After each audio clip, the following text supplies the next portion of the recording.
বরিশালে বরিশালে শহরে। আপনার আত্মীয় স্বজন বলতে কে কে আছে? মা বাবা ভাই বোন সবাই আছে। আপনার মা বাবা ভাই বোন সবাই কি এই ঘটনাটা জানে যে ঘটনা আপনি আজকে না না, বলতে কেউ চাচ্ছেন? আজ পর্যন্ত শেয়ার করিনি, প্রথম আমনুল্লাহ করতেছি। আপনি কেন করতে যাচ্ছেন? আপনার জীবনের এত সেন্সিটিভ একটা বিষয়।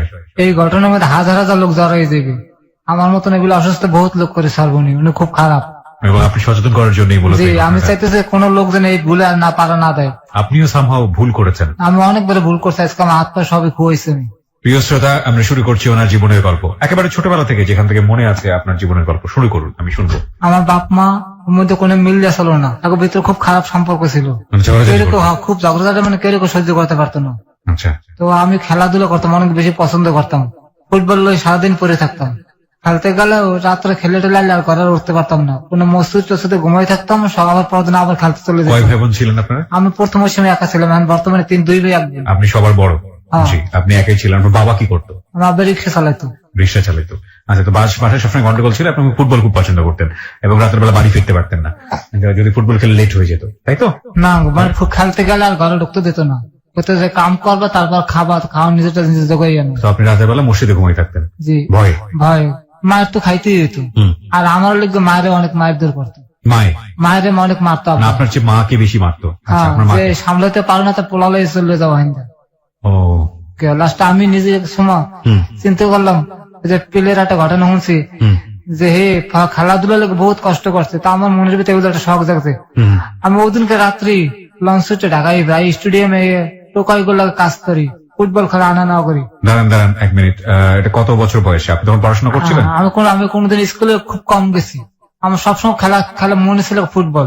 আচ্ছা, তো ওই সময়ে আপনি একেবারে ছোট বয়সে, 7-8 বছর বয়স, আমার সঙ্গে শূন্যত হয় নাই। ওই সময় আসেন আপনি? ওই সময় ঢাকা চলে যাই, আমি ঢাকা উঠে এই বুলবুল আছে না ক্রিকেট প্লেয়ার, আর ছাত্র রক্সি ভাই। কিভাবে হলো আমি একটু শুনতে চাই, একটু সিরিয়ালি বলেন ঘটনাগুলো কিভাবে ঘটছে ঢাকায় আসার পরে। আমি জানতে চাচ্ছি কারণ এর আগে তো আপনি ঢাকায় আসেননি কখনো। না, তো বরিশাল থেকে আপনি ঢাকায় আসলেন, কিভাবে আসলেন আপনি? লঞ্চ উঠলাম, ওই প্লেয়ার কথা মনে করে, অনেক প্লেয়ার গল্পটা আমার শুনেছে হুম। যে হে খেলাধুলার জন্য এভেলেবল কষ্ট করছে, কাপড় দিয়ে ফুটবল বানিয়ে খেলাধুলা করছে। পেলের গল্প করেছে আপনার কাছে? হ্যাঁ, এটা আমি ব্রাজিলের সেই মহানায়ক। জি। না, কিন্তু পেলের গল্পটা আপনি কার কাছ থেকে শুনতেন? আমার এক এলাকার এক ভাই আছে হানিফ, হুম। ও লেখাপড়া করতো, ওর দ্বারা যে সন্ধ্যা পর ওর দ্বারা যে বইতাম আমি। আচ্ছা, তো ও আমার এই গল্পটা শুনেইলো যে তুই তো যে কি কষ্ট করস, তোর কাছে অনেক মানুষ অনেক কষ্ট করছে, আর আমি বড় বড় প্লেয়ার। আচ্ছা, এগুলো বলে আপনাকে উৎসাহ দিত? আমার উৎসাহ দেশের মতো আমি ওদিনকে লঞ্চ উঠছি, ঢাকায় করছি। আচ্ছা, ঢাকায় আসলেন, আসার ঢাকা পরে আইয়া মানে কি খাবো কি করবো চিন্তা করে পাইতেছিলাম না। কোন এলাকায় আসলেন, উঠলেন? একদম বাইতুল মোকাররমের সামনে যে বড় টাওয়ারটা, টাওয়ার মানে প্রথম ওই জায়গায় আমি উঠছি। আচ্ছা, তারপর? তারপর ওই জায়গায় কটা টোকায় পোলাফানে লাগে মার্বল খেললাম, ওগুলোকে পরিচয় হইলো। হ্যাঁ। আর আমার বুদ্ধি দিল যে আমাগুলা কাজ করতে পারবি, তুই কাগজ টোকাবি। আমার একটা বস্তা দিল, আমি ওগুলা কাগজ টোকাই ওগুলাকে বেচলাম, খাওয়ানো টাকা উঠতে গেলাম, আমার চিন্তা নেই। পরে তুই যেখানে ওই যে 24 তলাটা ওই সাইডে হ্যাঁ। জুলাস ভাই, লিটন ভাই নামে দুজন, আর মজিবার ভাই, ফকরে বলেন মজিবার ভাই। আচ্ছা, তারা মনে করেন হ্যাঁ কিছু কিছু লোকজন ফুটবল খেলতে, বৃষ্টি বৃষ্টি নামলে মানুষের চোরে কাপড় চোপড় লয়ে যেতে, কামের বাবা করে তুই কাপড় চোপড় দেয়, ট্রেন বইতে তোর নাস্তা খাওয়াবো, মানে কাপড় চোপড় দেখার জন্য? আর দেখার জন্য আমি বই থাকতাম, নাস্তা খাওয়ালে খুব ভালো পেতাম আমরা সবাই। আচ্ছা, মানে এগুলো বসে বসে পাহারা দিতেন? পাহাড় দিতাম, হ্যাঁ লাগো খেলাধুলার চেষ্টা চালাই দিতাম, মিসকে বই থাকতাম না। বেলাল ভাই এখন আছে স্টেডিয়ামে, এখন বেলাল ভাই, আচ্ছা, আচ্ছা, হে আমার খুব ভালো পেতো। আচ্ছা, পরে আস্তে আস্তে হ্যাঁ লাগা মিশিয়ে গেলাম।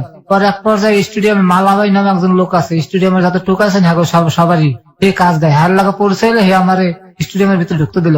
পরে কাজ করতে করতে পরে পরিচয় ক্রিকেট প্লেয়ার রফিক ভাই আর বুলবুল ভাই আছে না, বুলবুল ভাই, কেমন পরিচয় হলো? হে বরিশালে খেলতে গেছিল, হুম। বাজার রোডে খেলতে গেছিল, সেই সময় হাল্লা হারে আমি দেখছি 101 রান করে সবাই, আমি এই কথাটা মনে রাখছিলাম।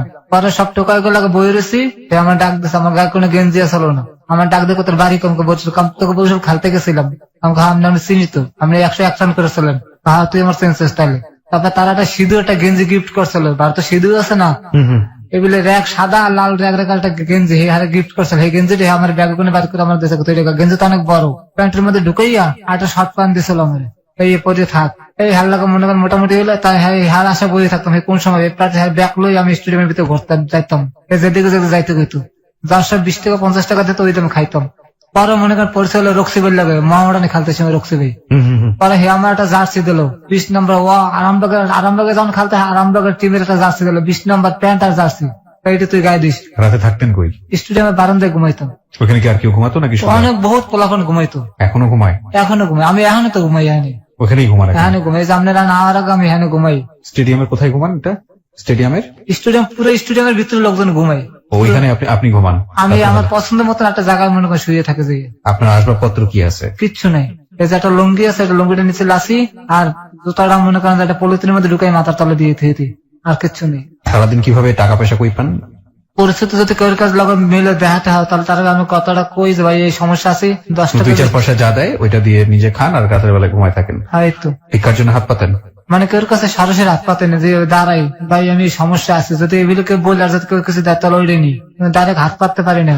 আজে বাজে কথা কামাচ্ছি। প্রিয় শ্রোতা, আজকে যে গল্পটি আমরা এখানে তুলে ধরছি সেখানে অনেক গুরুত্বপূর্ণ ব্যক্তিদের নাম আসবে, যেটি যদি সুবিধাজনক ভাবে তাদের নামগুলো প্লেস করা যায় সেক্ষেত্রে আমরা সেটা প্রচার করবো, আর যদি বিষয়গুলো খুব সেন্সিটিভ হয়, তাদের মান সম্মানের বিষয় জড়িত হয়, সেক্ষেত্রে আমরা নামটাগুলোকে মিউট করবো।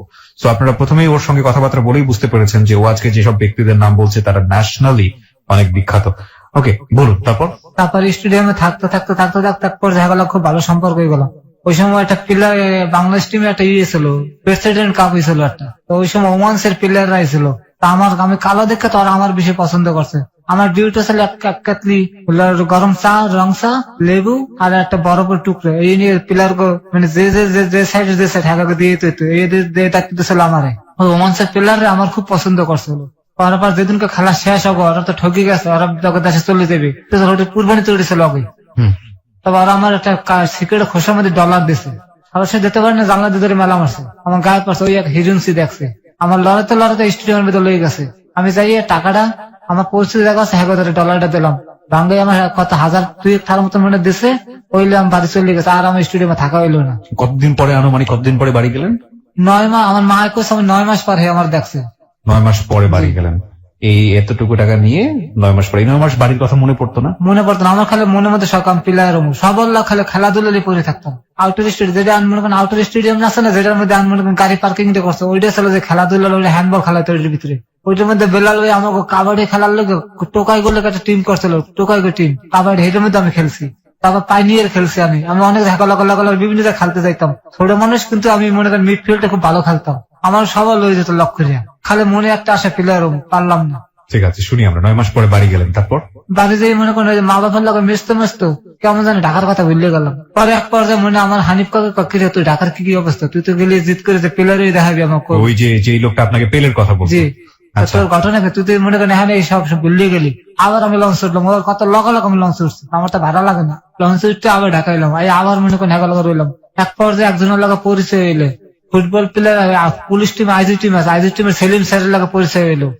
আমরা তো টিম যাচ্ছি, তা তুই আমাকে টিমের লাগে থাকবি, তোর বেতন দেবো, খাওয়া হলো আমাকে লাগে সব। এই আমি হ্যাঁ কথা মতন উত্তরে চলে যাই। হ্যাঁ লাগে থাকতে একজন মনে করেন আইজি টিমের যে গোলকিপার ইমরান ভাই, আমার এবিলে জীবন মানুষের কারে না, তুই ড্রাইভিং শিখ। আমি কোন হ্যাঁ কথা ঠিক করছে, আমার বুঝালে যে এই সমস্ত কাম করে তোর জীবন চলবে না, প্লেয়ার তুই হইতে পারবি না, সবার কপালে নাই। সবাই যদি প্লেয়ার কি খুব ভালো খেলতেন আপনি? হ্যাঁ, আমি মিডফিল্ডে খুব ভালো খেলতাম, পানায় বল বানাইনি, আমরা অনেক ভালো পারতাম, খুব ভালো বল বানিয়ে দিতে পারতাম।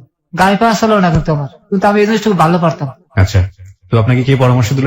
ইমরান ভাই, উনি হচ্ছে যে আইজি টিমের গোলকিপার। আচ্ছা, আপনার কত বছর বয়সের দিকে আনুমানিক মনে আছে? 9-10। কত সালের দিকে মনে আছে? ড্রাইভারই কথা পরামর্শ দিল আপনাকে? এটা 95-তে পরামর্শ দিল। তারপর পরে আমি বললাম ঠিক আছে। আমি আবার বরিশাল আইলাম, আমাকে বাসাতে কোর্টের সামনে অনেক ডিসি গাড়ি ঘুরে, ডিসি এডিসি জেনারেল গাড়ি ঘুরে থাকে তো, হ্যাঁ যে ক্লিনার সে খুব দুর্বল, একটা গাড়ি বেশি 2টা গাড়ি ধুতে পারে না, শুকনো মানুষ তো। আমার যে ওস্তাদ প্রথম যে ওস্তাদ আমার দেখা কথা থেকে তো গাড়ি দিতে পারবো। প্রথম দিন আমার একটু গাড়ি চালানো আকপিস করালো, আমি লোভে পড়িয়ে গেলাম, আমি গাড়ি চালাতে পারি। পরের দিন আমি নিজেই মনে করেন গাড়ি চাবি লই, গাড়ি চালাই ভেঙে চুরি গাড়ি লই, গাড়ি জায়গায় থুয়ে পলাইছি। ডিস্ট্রিক্ট নাজির আমার খোঁজে গাড়ি বাংলা কামনে ডিস্ট্রিক্টের গাড়ি। আমি যে মনে করেন বাসায় বই রয়েছি, পরে হারে কামনে এটা ম্যানেজ করছে করি, আমার খবর দিছে তোর কোন সমস্যা নাই, কারণ লোক তো নাই, গাড়ি দেয় কেটা। তো এর মধ্যে একটা ঘটনা হয়েছে, রহমান বিশ্বাস আছে না, প্রেসিডেন্ট আছে, উনি বরিশালে গেছে সার্কিট হাউসে, গাড়ি দেওয়ার লোক নাই, আর আমি তো মনে ভয় পলাইছি, কারণ গাড়ি দেওয়ার লোক নাই, ওনার তো চাকরি যাওয়া অবস্থা, আর প্রেসিডেন্টের গাড়ি অপরিষ্কার। পরে আমার কাছে সবকিছু বুঝলে আমার খবর দিছে, যাওয়ার খবর দে। পরে আমি গাড়িটা ধুয়ে দিয়ে ই করছে, তারপর মিট হয়ে গেছে জিনিস। আস্তে আস্তে ড্রাইভিং শেখা, এবার ম্যাজিস্ট্রেট আপনাকে কে শেখালো? আমার যে শুকনো ওস্তাদে, যে খুব দুর্বল, বেশি শিখে না, খালি একটু আকপিস করা শিখেছে, ওর মধ্যে আমি মনে করেন যে পুরোটাই করে লেছি। পরে মনে করেন যে লাইসেন্স করতে পারি না, ম্যাজিস্ট্রেট মাহবুব স্যার ছিল, ওনার আমার একটু ভালো সম্পর্ক হয়েছিল। আচ্ছা, কিভাবে সম্পর্ক হলো? ওই যে উনি যখন অফিসে যখন মনে করেন ঢোকেটাকে সালাম দিতাম, আর মনে করেন ব্যাগটা ধরে নিয়ে আর উপরে রুমের মধ্যে লয়ে যেতাম লক করে, হয়তো মনে করেন উনি আমার খুব ভালো পাওয়া শুরু করলো। পরে উনি ওনার ডিউটি পড়লো লাইসেন্স, আচ্ছা লাইসেন্সের এডি আছে না ভেহিকেল ইন্সপেক্টর, হ্যাঁ এই ভেহিকেল ইন্সপেক্টর তো ঘুষ খায়, এই ঘুষ খাওয়া বন্ধ করার লোক ওনার এডিএম স্যার ওনার অনে দিল যে তুমি ইন্টারভিউ নাও। আচ্ছা পরে আমি যে স্যার বললাম স্যার আমি তো মনে করেন লেখাপড়া জানি না, আমি কেমন কি করবো স্যার, হুম গাড়ি চালাই দেখাইতে পারবো কিন্তু লেখাপড়া কাম পারবো না স্যার আমি। আচ্ছা কয় তোমার ফর্মটা আমার দাও, এই ফর্ম গুলো নিজে দেখাইয়া দিয়ে দিছে, কয় যা তুমি ফিল্ড টেস্টে থেকে খালি। এই ফিল্ড টেস্ট আমার গাড়ি দিছে, এডিএম স্যারের গাড়ি দিয়ে আমার দিছে। ওকে আমি সামনে গেছে ব্যাগে আছি, আমার কাছে আর লাগবে না, যা হয়েছে ওকে আমার লাইসেন্স হয়ে গেছে। তারপরে ঢাকায় ঢুকলাম, এক বড় হারুন ভাই নামে এক লোক দ্বারা আইলাম, চাকরি করে উত্তরায়, এক আদমের চাকরি দেয় প্রথম আমারে। কিসের চাকরি? আদম আদম বিদেশে মানে আদম ব্যবসায়ী? হ্যাঁ জি এখন চাকরি দেয়, এই চাকরি দিয়ে শুরু করলে বিমানের ক্যাপ্টেনের চাকরি দিলাম হিন্দি, মানে 10 দিনের মধ্যে আমার ইয়ে হয়ে গেল। চালান দেখে ক্যাপ্টেন কয় তুমি আমার গাড়ি চালাবো। ওনার সঙ্গে পরিচয় হলো কিভাবে আপনার ক্যাপ্টেনের সঙ্গে? ক্যাপ্টেনের বাসায় আদম ভাড়া থাকতো। সমস্যা হচ্ছে আপনার? না ভাইয়া, চোখ দিয়ে পানি পড়তেছে যে মানে কোনোদিন সামনে সামনে হয়নি তো ভাইয়া। কোনো সমস্যা নাই, আপনি আরামসে বলেন, রিল্যাক্সলি বলেন, দরকার হলে আরো সময় নেন।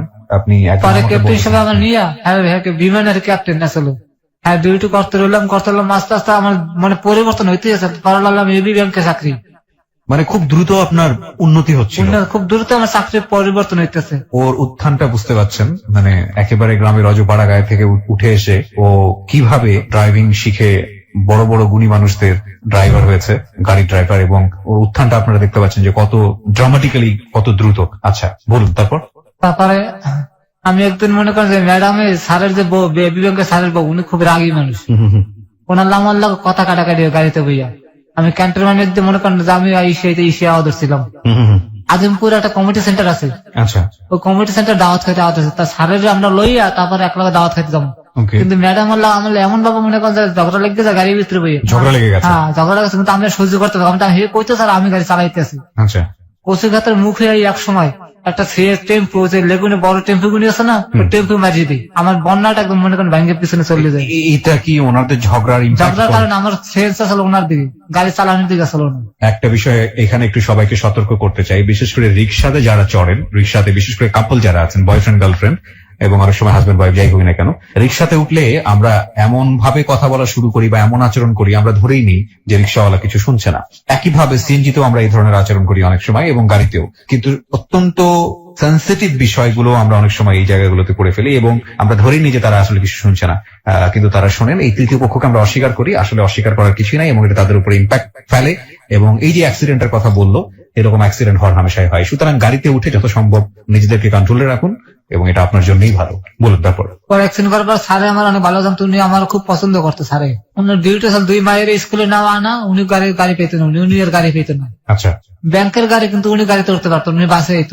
পরে মনে করেন ম্যাডাম এলে ঝগড়া অর্ডার পর গাড়িটা যে মই করলাম, স্যার আমার খুব ক্ষেপ্তি করলো। পরে ওই আমার টাকা পয়সা দিলে লাইট লুট কিনে, আর আমি চিন্তা করলাম কি আমার মনে হয় চাকরি নাই, আমি লাইট লুট কিনে দিই আর কিছু টাকা আমাদের রাখিয়ে দিয়া আমি গেছি স্যার আমি চাকরি করবো না। ওকে, দাঁড়িয়ে পড়লাম, আইয়ে মনে করেন যে পল্টনে এক পাকিস্তানের চাকরি লইলাম। আর চাকরি করতে করতে করতে করতে মনে করেন যে পরিচে হইলো যে মনে করেন রেন্টেকারের দেলার বেগুলো, হ্যাঁ আমার চাকরি হঠাৎ করে একদিন চলে যায়। দেলার বের করলাম, দেলার বে আমার তো চাকরি নেই, আমি কি করবো, তুমি আমার রেন্টেকারে ভর্তি হও, তোমার তো গাড়ি চালানো আমি দেখছে ভালো, তুমি রেন্টেকারে ভর্তি। এই রেন্টেকারে ঢুকলাম। কত সালের দিকে এটা? 2007 বা 2008 হইবে। আচ্ছা আচ্ছা, ওকে। ঢুকলাম, ঢোকার পরে মনে করেন যে হ্যাঁ লাগা আমার ট্রিপ মনে করেন যে লাগা বান্ধে লাগিয়ে রইলো, সমস্ত যে আমার একবার নেয় এই আমারই খোঁজে, তো ওই ছেলেটার দেন। ওকে, পরে মনে করেন যে বাবুদের নামে একজন লোক আছে হিন্দু, ওকে, উনি আমার হ্যার গাড়ির লোক সেট করে, যে হ্যাঁ 4 জন পার্টনার, তো তারা নিজেরা বই আমার সেট করে যাওয়ার এই গাড়িটা দিয়ে দাও, ও আর ট্রিপ আছে বেশি ওকে, শুরু করে। আর পিছনে আমি আর তাকাইনি, আমি চলতেই আছি। ওকে। রেন্টেকারের সিস্টেমটা কি ছিল? মানে গাড়ি যে যেখানে খুশি ভাড়া নিত? ভাড়া নিতে পারতো, আপনি জানেন এন্ট্রি করিয়া আর আপনার ছবি তুলে রেখে দিত। তো আপনি ঢুকলেন রেন্টেকারে? ঢুকলাম, ঢুকে মনে করেন আমার কাজ চলতে আছে, আমি কোনো সময় মিস যাই না। আমি পিছনে একটু ঘটনা রেখেছে, ওই বলতে চাই আবার। বলেন। এমপি আলালবের 2001 নির্বাচনের সময় আমার গাড়ি ভাড়া নেই, আচ্ছা, বরিশাল দিয়ে। তা আমি নির্বাচনে 2001 হেল্লা মনে করেন থাকি, সবার ভালো পরিচয় হয়ে যায় আমার লাগে। আচ্ছা। তো একদিন রাত্রে মনে করেন যে আলালবের কিছু লোকজন গণ্য যে আগুন যারা দিয়ে দিতে হবে রাত্রে 2টার সময়, ওকে, হঠাৎ করে হাগত কিছু বাহিনী আছে রাত্রে পার করে দিতে হইবে। ওকে। পরে আমার বলে তোমার গাড়িটা আছে খালি, আমি কাছে আছে স্যার, কথা আমার লোকজন কোনো একটু দিয়ে যাও, অন্য কাগজ দিয়ে বা। ওকে। তা আমার কাছে আমি রাত্রে রাজি হয়ে গেছি, ভাড়া বেশি দিছে, আমি রাজি গেছি। তা আমি রাত্রে দিয়ে আসার সময় গাড়ি রাত্রে অ্যাক্সিডেন্ট করে আমি রাত্রে ওকে। প্রথম একটা হুন্ডা মারে, হুন্ডা লাগছে না, পরে এক রিক্সার মধ্যে যাত্রী মহিলার পুরুষ ধাক্কা লাগে, একজন কানের পর্দা ফাঁকছে, একজন বুক ফাটতে যায়। আপনার না না আপনার গাড়িতে? আমার গাড়িতে। পরে আমি গাড়িতে উড়ে বরিশাল মেডিকেলে নিয়ে ভর্তি করি। আপনার গাড়িতে ধাক্কা লাগে? আমি ঠিক বুঝলাম না। মানে ওই যাত্রী নামে দেওয়ার সময় রাত্রে আমি প্রথম একটা হুন্ডা অ্যাক্সিডেন্ট করে, তা ভয়ের ঠাল আমি গণ্য ইসে ঢুকি, উজিরপুর ঢুকি, অবিবের এলাকা, অবি আর এলাকায় ঢুকে, তো ওই এলাকা আমার লোকজন আছে, আমি সিনিয়র ইলেকশনের সময় সবাই তো আমার কিছু করতে পারবেন এই চিন্তা ছিল মাথায়। আগে এলাকা যখন ঢুকছি না, তখন খুব ভোরে একটা রিক্সা, আপনি নাড়া আছে না ধান, এই ধান খেতে রাস্তার মধ্যে ফালাই রাখছে। তো রিক্সাওয়ালারা মনে খুব সম্ভব আমার গাড়ি চালানোর মতো, যেটা আমি বুঝতে পারতেছি, রিক্সাওয়ালারা মনে যাত্রী করছে রিক্সা ঘুরাও, রাস্তা তো ছড়ে দুই পাশে নাড়া ফালাই রাখছে, রাস্তা কোনো কম কম কমে গেছে রাস্তা। আচ্ছা। তা আমি তো মনে করেন টাইনে যাইতে আসছি, আমার শহর উঠতে হবে। ওই রিক্সাওয়ালা করছে হঠাৎ করে গাড়ি ঘুরিয়ে ফেলেছে, আর আমি মারিতেছি রিক্সাটাকে। ওই যাত্রী দুজনে পড়ে গেছে, মহিলা একটা পুরুষ, দুজন হিন্দু। ওকে। পরে একদম মনে করেন আমি গাড়িতে তাকে উঠলাম, আমি বললাম খবরদার করে ধরবেন না, এটা এমপি সাহেবের গাড়ি, যাও আমরা বুঝবো। আচ্ছা। আপনার গাড়িতে রুগী উড়ে দেন, আমি লয়ে যাই আগে। আচ্ছা। এই দুজন আমি উড়ে বরিশাল মেডিকেলে নিয়ে ভর্তি করে আমি গাড়ি নিয়ে পলাই যাই পড়ি। আয়ার পর রাত্রে বিকেল 4টার সময় দুজন মারা যায়। পারলাম না, বাঁচাতে পারেন না? পারলাম, চেষ্টা করছে, কোন ড্রাইভার আজ পর্যন্ত রিক্স লয় না, যে রুগী লইয়া মেডিকেল ভর্তি করছে।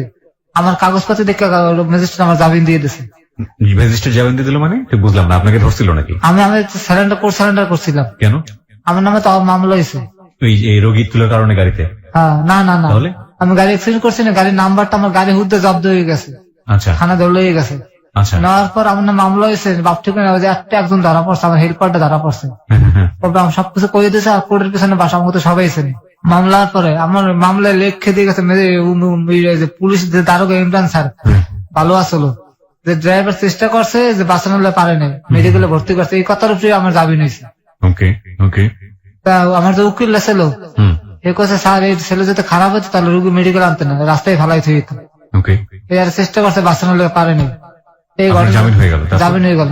পরে আল্লাহ জামিনের আগে আমি খুব ভয় পেয়ে গেছিলাম। মানে জামিন ঠিক আপনি জেলে গিয়েছিলেন? না, আমার যাইতে হয়নি। ওকে। আমি পার্টির লোক একটা মিছিল করিয়ে হেলাইছি, আচ্ছা। যারা উড়িয়ে হেলাবে এত টাকা দেবো। ওকে। পরে আল্লাহর কাছে প্রার্থনা করলাম, আল্লাহ যদি আমি এই যে মাপ পাই তাহলে আমি এটা এতিম মেয়ে বিয়ে করবো। মানে আপনি প্রার্থনা করলেন? আল্লাহর কাছে একটা প্রার্থনা করলাম, যদি আমি খালা জামিন পাই। আমি খুব ভয় পেয়ে গেছিলাম যে মার্ডার মানে ও স্বাভাবিক মার্ডার মানে তোমার এই কেসে মনে সাজা আমার এবি লইবে। ওকে। আমি ভয় জানতাম না যে গাড়ি অ্যাক্সিডেন্টের মার্ডার আর ওই ম্যাটার এক না। আচ্ছা। বুঝতাম না আমি। ওকে। পরে আল্লাহ ঠিকই যখন আমি দেখছি আমি জামিন পেয়ে গেছে, তখন আমি মনে মনে করছি যে আমি একটা এতিম মেয়ে বিয়ে করবো। পরে আমি বিয়েটা করি, আমি সুন্দরবন লঞ্চের নাম শুনতাম মনে হয়। সুন্দরবন লঞ্চ? জি। হ্যাঁ। এই সুন্দরবন লঞ্চের মালিক আছে জন্টু শেখ, হ্যাঁ চাকরি করতাম আমি। আচ্ছা, কিসের চাকরি করতেন? ড্রাইভিং। ওকে। তো আমার প্রায় সময় রাত্রে একটা মোবাইল দিয়ে মিস কল হইতো। অকারণে মিস কল আসতো? হ্যাঁ, অকারণে মিস কল হইতো। আমি কোন সময় ব্যাক করতাম, আমার অবশ্যই আমি কোন সময় ব্যাক করি না। আচ্ছা। তোমার যাতে কথা কর ইচ্ছে তা তুমি সরাসরি করো। ওকে। কিন্তু সারা রাত বই খালি মিস কল হইতো, সারা রাত বইয়া ঘুমাইতে পারতাম না। পরে এক সময় ব্যাক করলাম, করার পর হাল্লা মাল্লা কথাবার্তা দিল। আমি জিজ্ঞাসা তোমার কে কে আছে, আমার কেউ না, বাপ মা না। তখন তো মনে করেন আমার তার প্রতি একটু দুর্বলতা লাগিয়ে গেল, আমি তো এতিম খুঁজে মনে মনে। আচ্ছা, তো ওর নাম কি ছিল? ফেরোজা। ফিরোজা। আচ্ছা। হ্যাঁ। পরে মনে করেন ভালো লাগে, আমার লাগে একদিন মনে করেন যে রাত্রে কথা কি যে আমি তুমি এক কাপড় বরিশাল আইতে পারবো, আমি পারবো। মানে মেয়ের সঙ্গে কি আপনার পরিচয় হয়ে গেল? ফোনে সম্পর্ক কি হয়ে গেল? আমার লাগে সম্পর্কটা হয়ে গেল। আচ্ছা। তা আমি জিজ্ঞেস করলাম যে তুমি এক কাপড় বরিশাল আইতে পারবো, পারবো। আচ্ছা। ভোর 7টার সময় উঠতে আমার ফোন দিয়েছে, আমি কিন্তু গাড়িতে, আমি বিশ্বাস করিনি। আপনার সঙ্গে ফোনে কথোপকথন হওয়ার কতদিন পরের ঘটনা? 3 মাস। 3 মাসের মধ্যেই? আচ্ছা, তারপর? পরে আমার গাড়িতে 7টার সময় আমি গাড়িতে, আমি বিশ্বাস করিনি জিনিসটা।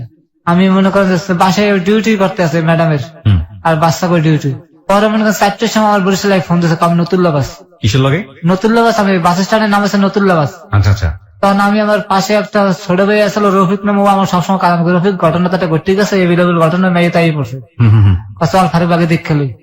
আচ্ছা ঠিক আছে চল যাই। এই রিক্সা গেলাম, যাই আমার দেখে তো পছন্দ হয় না, দেখেছে মা ভাই সম্ভব না, মানে যত কিছু কেন মন থেকে নিয়ে নিতে পারছেন না। মানে আমি মনে করছি কি করবো, কান্দি দেবো না, আমি ফিরে আইতাম। আর আমি রফিক কি করবো, ফারুক ভাই বরিশালের লোকজন এই মাইয়ে তোর দাঁড়াইছে, কোন একটা খারাপ কিছু ঘটে গেল তোর নাম কইবে, মা হুদা দিয়ে মনে করেন নারী নির্যাতন মামলা করে দেবে। মেয়েটাকে দেখে পছন্দ হলো না কেন? মেয়েরা মানে দেখে মানে বয়স্ক মনে হইতেছে। বয়স্ক মনে হচ্ছে, মানে চেহারা ছবি দেখে আপনার পছন্দ হয়নি? না। আচ্ছা, আগে বাসা লইলা, তারা বুঝে হয় না, তারপর কিছু টাকা পয়সা দিয়ে বিদে আগে বাসা লইলা। আগে বাসা নাও, না আপনার বন্ধুই পরামর্শ দিচ্ছে? হ্যাঁ, আমি হাতের বুদ্ধি ঠিক আছে, লতে যাই। তারপর হলে মনে করেন যে আমি বাসা, আমার তো কাছে বাসা আসলো আইলাম। চানমিয়ার নাম আছে না, আমি নাম শুনিনি। এই যে মেয়ের প্রার্থী আসলো বরিশালের। আচ্ছা আচ্ছা, হ্যাঁ ভারপুর আসলো ওইটা রফিক। ওকে, ওনার বাসা নিলেন? হ্যাঁ, বাসার পিছনে ভাড়া থাকতাম, ওকে। ব্যাচেলার একলা। প্রিয় শ্রোতা, আপনাদের এখানে সবাইকে একটু নোটিফাই করছি, আজকে যে গল্পটা এখানে রিভিল হচ্ছে, হুইচ ইজ কোয়াইট সেন্সিটিভ এবং of course it's 18+ story in a sense. সচেতনতার দিক থেকে প্রাপ্তবয়স্কদেরই আমরা শুনতে বলবো এই গল্পটা। এবং এই গল্পটা শোনার আগে আমার মানে শুনলেও ইভেন আমি বিলিভ করতাম না। আমি একটি বিদেশি চ্যানেলে একটা অনুষ্ঠান দেখেছিলাম, সেখানে এক ধরনের ক্রাইম নিয়ে একটা অনুষ্ঠান প্রচার করা হয় রেগুলার, এবং বাংলাদেশে অসংখ্য শ্রোতা আছে ওই অনুষ্ঠানের। সেখানে এই ধরনের অ্যাবিউজের কথা আমি জানতাম, এবং জানার পর আমার কাছে অনেকটা অবাকই লেগেছে। সেটা হচ্ছে সেক্সুয়াল অ্যাবিউজ। সেক্সুয়াল অ্যাবিউজ যে একটা মানে পূর্ণ বয়স্ক মানুষও হতে পারে এবং ছেলে মানুষ হতে পারে, সেটা আমাদের সোসাইটিতে সাধারণভাবে বিলিভ করাটা খুব কঠিন। কিন্তু এই মানুষটি এমন ভাবে অ্যাবিউজ হয়েছে কোন একটি সম্ভ্রান্ত পরিবারের মহিলা দ্বারা, এবং কি সিস্টেমেটিক্যালি তাকে অ্যাবিউজ করা হয়েছে আপনি চিন্তাও করতে পারবেন না। ওভারডোজেস মেডিসিন দিয়ে ওর শরীরটাকে পুরোপুরি শেষ করে দেওয়া হয়েছে। যারা ভিডিও দেখেছেন, আমরা বেশ কিছুদিন যাবত এটা নিয়ে প্রচারণা চালিয়েছি। এবং এই যে নাটকীয় ঘটনা, এই ঘটনাটা জন্মটা কিভাবে হয়েছিল সেটা, এবং উনি স্বেচ্ছায় আজকে এখানে রেডিওতে বলতে এসেছেন এই কারণে যে ওনার জানা মতে অনেকেই এই শিকারে পা দিচ্ছেন, এবং এই শিকারে পা দিয়ে নিজের সমস্ত কিছু খোয়াচ্ছেন যাতে করে এই ভুলটা কেউ না করেন। আমরা সেই গল্পের দিকে ধীরে ধীরে যাব। তবে এই মুহূর্তে বিরতির সময় হয়েছে, যেহেতু আমরা ছোট্ট একটা বিরতি নিব 4 মিনিটের। আর ওনাকে যদি আপনারা দেখতে চান, অবশ্যই ফেসবুকে চলে আসবেন। আমার ফেসবুকের ঠিকানা হচ্ছে www.facebook.com/kibria.rj। আমি আবারও বলছি, www.facebook.com/kebria.rj। পেজটি আছে আরজে কিবরিয়া নামে। লাইক দিয়ে দেবেন, লাইক দেওয়ার সঙ্গে সঙ্গে আপনি আমার পেজের মেম্বার হয়ে যাবেন। ক্লোজ আপ মনে করিয়ে দেয় জীবনের দুর্দান্ত কিছু মুহূর্ত। এসব মুহূর্তের দেখা পেতে পেরোতে হয় হাজারো বাধা বিপত্তি। বাধা অতিক্রম করতে গেলে অনেক সময় আসে ব্যর্থতা। চেষ্টা, সাহস, আত্মবিশ্বাস এবং ইচ্ছা শক্তির মাধ্যমেই আমরা জয় করতে পারি সব বাধা, অর্জন করতে পারি জীবনের কিছু দুর্দান্ত মুহূর্ত। ক্লোজ আপ দুর্দান্ত ফ্রেশনেস বানায় দুর্দান্ত মুহূর্ত। ফিরে আসছি ঠিক 4 মিনিট পর। Close Up presents Hello 8920. Close Up. The closer, the better. Close Up presents Hello 8920. Close Up. The closer, the better. 4 minute পর আমরা আবারও ফিরে এসেছি ক্লোজ আপ প্রেজেন্স হেলো 8920 তে। The closure, the better. আমি আরজে কিবরিয়া রয়েছে আপনার সঙ্গে, এবং আপনারা শুনছেন এবিসি রেডিও FM 89.2।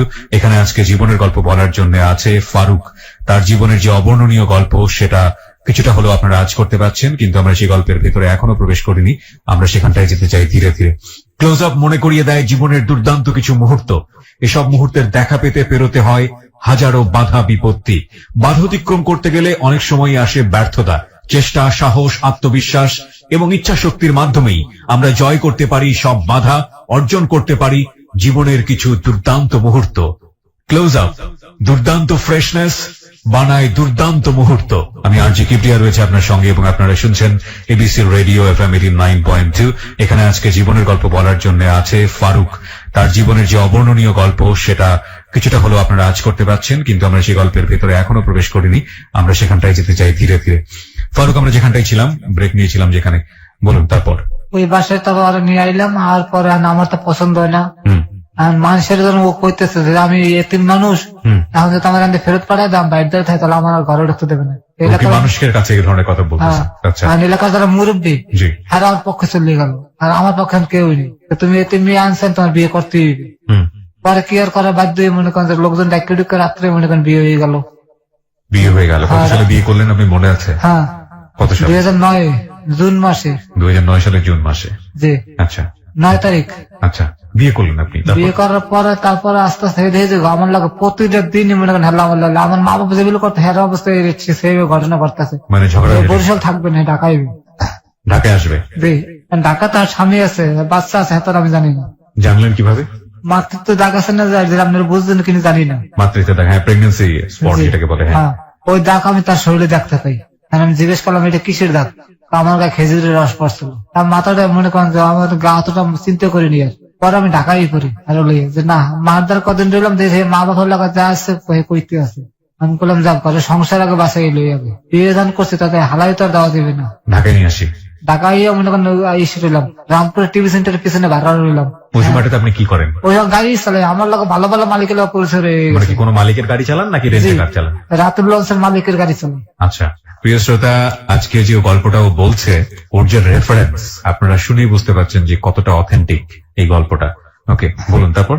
পরে আমি একদিন মনে করেন যে নর্থ সাউথ ইউনিভার্সিটি 10টা ড্রাইভের একখানে বইয়ে থাকলে যে গল্প করেন আমি একদিন প্রতিদিনই গল্প করি, কিন্তু একদিন আমি ওই যে পেটের দাগের কথা জিগেই আমি জিম খেয়ে গেছি। তা আমার এক ছোট ভাইয়ের মতন আমার অনেক পছন্দ করে। ও পেটের দাগের কথা আপনি কাকে জিজ্ঞেস করলেন? ছোট ভাই আরো জিগেলাম যে বাইরে এগুলি পেটে এগুলি দাগ আছে, এটা ঘটনা কে অবস্থা? আর তোমার বউ আবু তো বাচ্চা ফলাইছে, নাহলে তোমার বউর বিয়ে আছে। আমাকে এটা কেমনে বুঝবো? তুমি আজকে যে জিগেবা কালকে তুমি আমার তোমার কালকে আমি রেজাল্ট দেবো। বাসায় জিগেলাম যে তুমি সত্যি করে কয় এটা কিসের দাগ? তোমার না করলাম যে আমার গা খেজুর রস করে পড়ে গেছে বিলে। পরে হরে করলাম না ওস্তাদ তোমার এই ঘটনা আমি বিশেষ করি না, এটা হচ্ছে যে তোমার হয়তো বাচ্চা ফলাইছে, নাহলে তার বিয়ে আছে, বাচ্চা আছে। আমি তো ভাই মাটির মধ্যে হান দিয়ে গেলাম যে আল্লাহ কি করলাম, কি এতে মারলাম। তারপর আমি যে ছেলের ডিউটি করে জানালাম যে বাইরে এই ঘটনা। ও আবার মায়ের লোক ডাক্তার প্রেম করে। আপনার চোখ দিয়ে পানি পড়ছে। আপনার একেবারেই মনে করতে হবে এমন কোনো কথা নাই। আপনার শরীরের অবস্থা খুবই খারাপ আমরা জানি। আপনি কি একটু রেস্ট নিতে চাচ্ছেন? না না ভাই চলতেছে চলুক। চলছে চলুক, কাছে বলেন। হ্যাঁ, ওই হাসপাতালে হে মাইয়ে ডাক্তারি পরে হ্যাঁ ফোন দিলাম, হে একই রেজাল্ট দিলে যাতে বাচ্চা হয়েছে না সে খারাপ ছিল, মানে কনফার্ম বলে দিল। কনফার্ম বলে দিলাম। তারপর আমার যে কখন কইলে তখন আমি মানি নিলাম। মেনে নিলেন আপনি? আচ্ছা। হ্যাঁ, আমি রাতুল আমার কাকা ফারুক ভাই তুমি বিলে পারবা না, আমি তোমার একটা বুদ্ধি শিখিয়ে দিই। তোমার রাত্রে বুঝাইয়ে কও যে তুমি যদি মনে করি মিথ্যা কও তাহলে তোমার এখানে মেডিকেল টেস্টে ধরা পড়ে। আচ্ছা, হ্যাঁ, এটা সত্যি মেডিকেল টেস্টে ধরা পড়ে। মেডিকেল টেস্টে ধরা পড়ে যদি তুমি যদি মনে করি মিথ্যা কথা কও তাহলে কিন্তু তোমার ডিভোর্স দিয়ে দেবো। আচ্ছা, কারণ আমি রাত্রে যে মনে করেন আরে কইলাম একটা শাড়ি গিফট করলাম, ও আমার রাত্রে 500 টাকা দিচ্ছে, তুমি যে শাড়ি কিনে আর গিফট করে মন করে সুন্দর করে বলো। হ্যাঁ, করে বলো। হ্যাঁ, তারপর বললাম যে তুমি সত্যি করে কর নাহলে কিন্তু তোমার ডিভোর্স দিয়ে দেবো। পরে উঠতে কাকা হ্যাঁ আমার একটা বিয়ে আছে, একটা বাচ্চাও আছে। বিয়ে আছে, বাচ্চাও আছে, ডিভোর্স হয়নি? আমি তো ভাই মাথা মতো আউলে গেছে লাগালাগ মুহূর্তের ভিতরে জানলা কোন অভিশাপে ঢুকলাম। জেল খাটাই তো ভালো আসলো আমার। একটা বিষয় নিশ্চয়ই আপনারা জানেন যে ও জেল খাটা থেকে রক্ষা পেয়েছিল বলে নিয়ত করেছিল যে একটা এতিম মেয়েকে বিয়ে করবে, এবং মিস কলে একটা এতিম মেয়ের সঙ্গে পরিচয়। ও এতিম মেয়েটাকে না দেখে না বুঝে জেনে শুনে না জেনে বলবো বিয়ে করে, এবং পরবর্তীতে এই ঘটনাটা সে জানতে পায়, এবং যে কারণে ও বলছে যে আমার তো জেল হওয়াটাই ভালো ছিল। বলুন তারপর। তারপর মনে করেন এই যে তাল্লা মনে করেন যে সম্পর্ক আস্তে আস্তে বাঙ্গলোর দিকে যাওয়া শুরু করে। মানে আমি আর তার সজ্জা আমার তাল্লা মিল তালা হইতে আসে না যে তুমি কোরআন সকলে যারা শপথ করছো তুমি আর মাঝিয়ে ফলাতে পারবা। মানে তখন আপনার কাছে এই মনে হয়েছে? এই মনে হইতেছে। পরে সে যে তাবিজ তোমার দিকে মনে করেন ঝুঁকে পড়ে, তাবিজ কবজ করা শুরু করে। এর মধ্যে মানে আমি তাদের একটু আস্তে আস্তে দূরে সরার চেষ্টা করি, তখন সে মনে করেন যে তাবিজ তোমার লাগে জড়াইয়ে যায় এবং হাতে নাতে ধরায় পরে। আমি একসময় মনে করেন ঘুরতে বেরিয়ে যাই যে আমি এর মধ্যে আর থাকবো না, তুমি তো ঘর ভাড়া দিয়ে আমি চলে করি, তুমি নাহলে তোমার মতো তুমি খাও, ঘর ভাড়া দিয়ে গেলাম। কারণ পরে মনে করেন যে হেহার মতন চলে যায়। আমি মনে করেন যে পাকিস্তানের চাকরি করি, একসময় হঠাৎ করে আমি স্বপ্নে দেখি যে আমার বউটা খারাপ হয়ে গেছে, রাস্তায় মনে করেন রাস্তায় চলাফেরা করে। আমি বললাম আল্লাহ ও যত ইজ্জত বিক্রি করে খায় তাহলে এটাই আমার মতো হইবে। আমি আবার ফোন দিয়ে আমার আনি যা হয়েছে তুই বিল্লে যা, কিন্তু বিগত দিন আর কিছু করতে পারবি না। রাজি হয়। তারপর আমার একটা বাচ্চা মাহাদি। ওকে, বাচ্চা আসলো বিয়ে কতদিন পরে? 1 বছরের পর, মনে হয় 1 বছরের পর। মানে একটা ছেলে প্রথম একটা বাচ্চাও নষ্ট করে ফেলাম, কইতে ভুলে গেছে মাঝখান দিয়ে। প্রথম একটা বেবি নষ্ট করে ফেলে? কিভাবে? আপনার পরামর্শতে নষ্ট? না না না না। আচ্ছা, এই যে মনে করেন ও দেশের বাড়িতে বিধবা ভাতা উড়িয়ে খায়, কিন্তু ও যাতে প্যাডনেস হয়ে ভাতা আনতে যায় তাহলে আর মানুষ ধরবে, এই লোক বাচ্চাটা নষ্ট হতো প্যাডনেস প্রেগনেন্ট। হ্যাঁ, ও মনে করেন নিজে বাচ্চাটা কামড়ে নষ্ট করে। একজন দেখেছে রক্ত চাক্কা পড়তো স্যার পেটের নিচ দিয়ে। ওহো, আমি তো মনে করি কোনোদিন কান্দি না, আমি মানুষ দেখলে ভয় পাই না, আমার এত সাহস, আমার হাঁটা এত বড়। একদম দেখে ও চিৎকার দিয়ে দেয় আর মনে করেন যে রক্ত খালটা পড়তে আছে। পরে আমি উত্তর ওই জায়গায় একটা হাসপাতাল আছে বাহিরের, তখন লয়ে যাওয়ার বাবা আপনি তাড়াতাড়ি এমআর করতে হবে, তাড়াতাড়ি ঢাকা মেডিকেল লয়ে যান। তার আমি জিগেলাম যে আমি কি করবো, তাদের টাকা পয়সা হতো না। তোমার অত চিন্তা করা লাগবে না, তুমি আমার ওই মিরপুরে একটা বরিশাল হোমিও একটা ফার্মেসি আছে, তুমি ওখানে আমার লইয়ে যাও। তার মানে যে ও অনেক আগে এই সমস্ত কাজের লোক জড়িত ছিল, মানে জানতো সবকিছু, কোথায় কোন লোক। কোথায় কি করলে জানে, ও জানে। এই জায়গায় না ওষুধ দিচ্ছে, লগালগ ভালো হয়ে গেছে, রক্ত মুক্ত পরে বন্ধ হয়ে গেছে, চাক্কা বন্ধ, চাক্কা পরে বন্ধ হয়ে গেছে। একবার একটা বড় চাক্কা পরে আর করেনি। পরে মনে করেন যে আমার একটা বাচ্চা নষ্ট করলো, কেরানীগঞ্জে আমি থাকতাম। মানে কি 2টা বাচ্চা নষ্ট করে? ও 2টা বাচ্চা নষ্ট করেছে, কিন্তু একটা আমি জানি, কিন্তু আরেকটা যে করছে আমি জানি না। আচ্ছা, এটা জানলেন কিভাবে তাহলে? এবার রিপোর্ট দেখছি আমি, এমআর রিপোর্টে 2টা বাচ্চা নষ্ট রিপোর্ট এসছে। না না, মানে প্রথম একটা তো ওই যে কেমনে কেমনে নষ্ট করলাম আমি জানলাম না, রক্ত চাক্কা চুক্কা ভর্তি দেখলাম। কিন্তু যেটা কেরানীগঞ্জে যেটা হয়েছে ওটা পাইলাম এমআই রিপোর্ট, কাগজপত্রে খুঁজতে খুঁজতে দেখলাম যে ওটার মধ্যে একটা রিপোর্ট।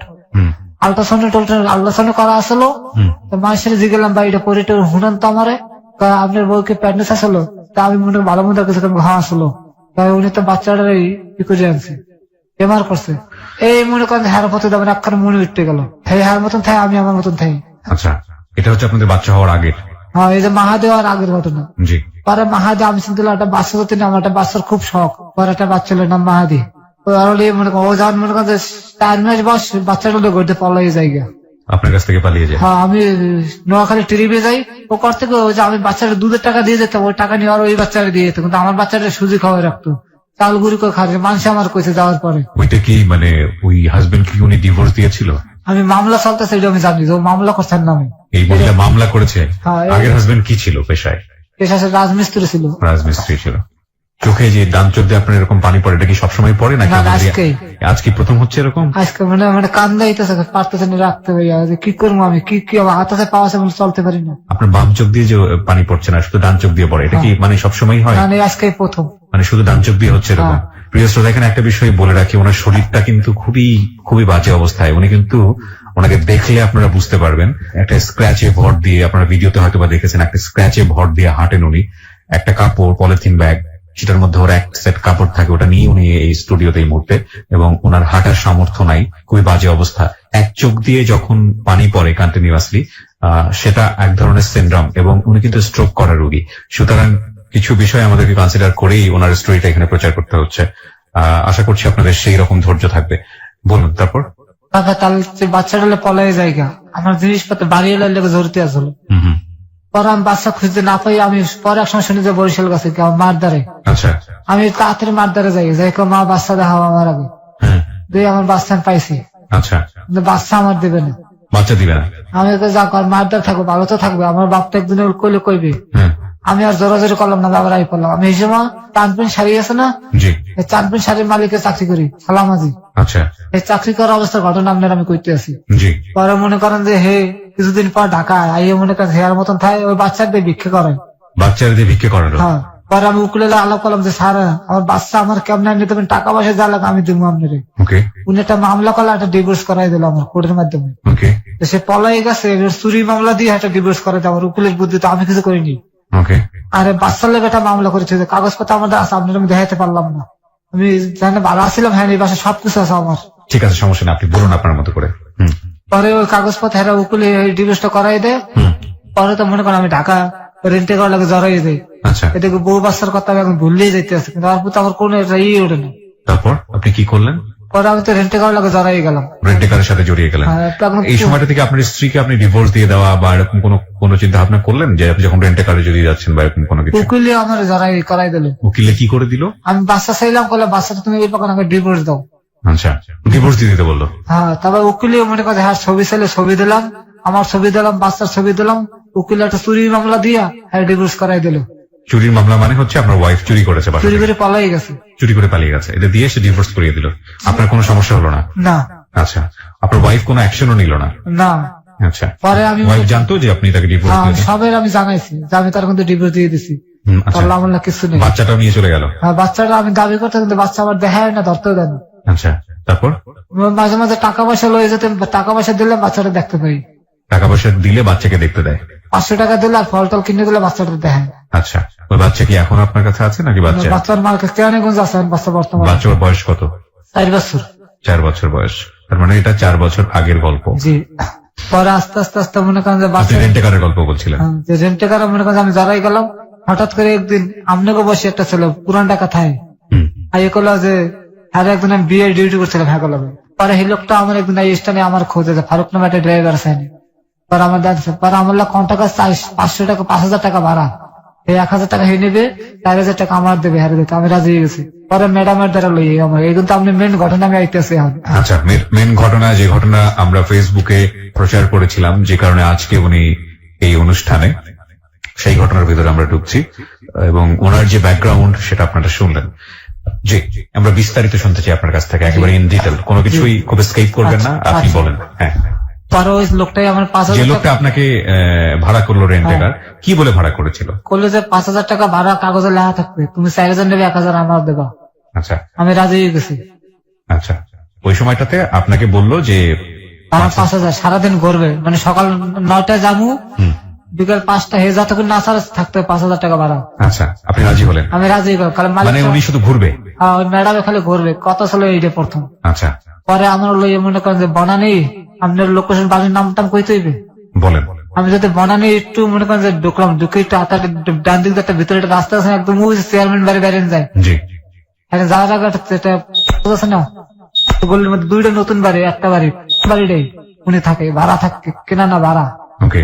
আর আমার জানা কি মতো এখনো সেখানে আছে? ওনার নাম হচ্ছে যে ম্যাডাম প্রিয় শ্রোতা, আমরা বারবারই বলি আমাদের অনুষ্ঠানের একটা বিশাল সীমাবদ্ধতা হচ্ছে, সীমাবদ্ধতা আমি বলবো না, এটা আমাদের প্রয়োজনের জন্যই করা, যেহেতু এটা ইনভেস্টিগেটিভ শো না, সুতরাং সেই জায়গাটি থেকে কারো সম্মানে আঘাত লাগে, আমরা কারো মান সম্মান ক্ষতি হয়, সেইভাবে আমরা আমাদের অনুষ্ঠানটা কখনোই প্রচার করি না। সুতরাং কিছু পরিচয় আমাদের এখানে মিউট করেই রাখতে হবে এবং আশা করছি আপনাদের জায়গা থেকে আপনারা সেটা আপনাদের বোধের জায়গা থেকে বিষয়টাকে দেখবেন। বলুন তারপর। পরে ওই লোকটা বললো কত হলো 4,000 টাকা উনি আমার লই আইলো আইও না গাড়ি পার্কিং এ রাখলাম হুম, রাখার পরে উনি উপর দিয়ে নামলো খুব দ্রুত দেখে ওনার চোখের মধ্যে পানি খুব সম্ভব থাবর থুবর মারছে খুব সম্ভব মানে যে লোকটা ভাড়া করেছে সেই?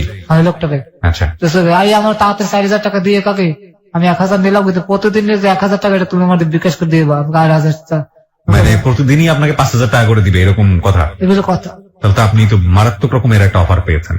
আমার স্টানে এত টাকা ভাড়া শহরের ভিতরে কেউ কেউ দেয় না আমি তো মনে করি লাভ মানে মালিক তো আমার দালা করে 3,000 টাকা হ্যাঁ আরো কম 500 টাকা মানে মালিকের দিতে হবে 3,000 টাকা, ওখান মালিক থেকে যেমন পাবেন করছে 500 3,000 টাকা। টাকা ভাড়া ওখান আর থেকে আমার পাবেন 500 টাকা। বেতন 500 টাকা আচ্ছা, আমার প্রতিদিন আপনি ইনকাম হতেছে 1,500 টাকা রাইট। সো আপনি 1 লাফে রাজি হয়ে গেছেন? আমি রাজি হয়ে গেছি আচ্ছা, পরে আমি 2 ঘন্টা হয়ে গেছে ম্যাডামের বাইরে না আমার কাছে কয় না আমি ম্যাডামের ফোন দিলাম ওইখানে বসে আছেন, ফোন নাম্বারটা আপনাকে দিয়েছিল ম্যাডাম? হ্যাঁ ওই না ওই যে কাগজের মধ্যে ম্যাডাম না ওর লিখে দিয়ে গেছে কাগজে যে এই নাম্বারে ফোন দিয়ে তোমার সমস্যা আসলে জানাইও 2 ঘন্টা অপেক্ষা করতে করতে আমার একটা বদভ্যাস কোন ট্রিপে গেলে আমি মানুষের একটু তাড়াহুড়ো দেখা যায় ভাই তাড়াতাড়ি বেরেন এটা মানে রেন্টেকারটা অভ্যাস আচ্ছা, আর ম্যাডাম আমার তো শরীর ভালো না আপনি কি বেরিবেন কি বেরিবেন না আপনার শরীর বেশি খারাপ আপনি একটু রিসেপশনে রিসেপশনে ক্যামেরা আছে তা আমি জানি টানি না হ্যাঁ, রিসেপশনে আমি দাঁড়াইছি পরে আমারও ইন্টারকম করছে গায়ে দিছে দাঁড়ানো করতেছে ভাই কথা কন আপনার ফোন দিচ্ছে ম্যাডামে আপনি কি শারীরিকভাবে সুস্থ আছেন হ্যাঁ তো আপনি কি বলেছিলেন ম্যাডামকে? আপনার তারা আছে মানে আপনি কি বলেছিলেন? মানে ও ম্যাডাম বাইরে দেখে আমি বলছি, ম্যাডাম আমি শরীরটা ভালো লাগতেছে না আপনি তাড়াতাড়ি বেরিবেন কিনে কম মানে 2 ঘন্টা আপনাকে বসিয়ে রেখেছে? বসায় রাখছে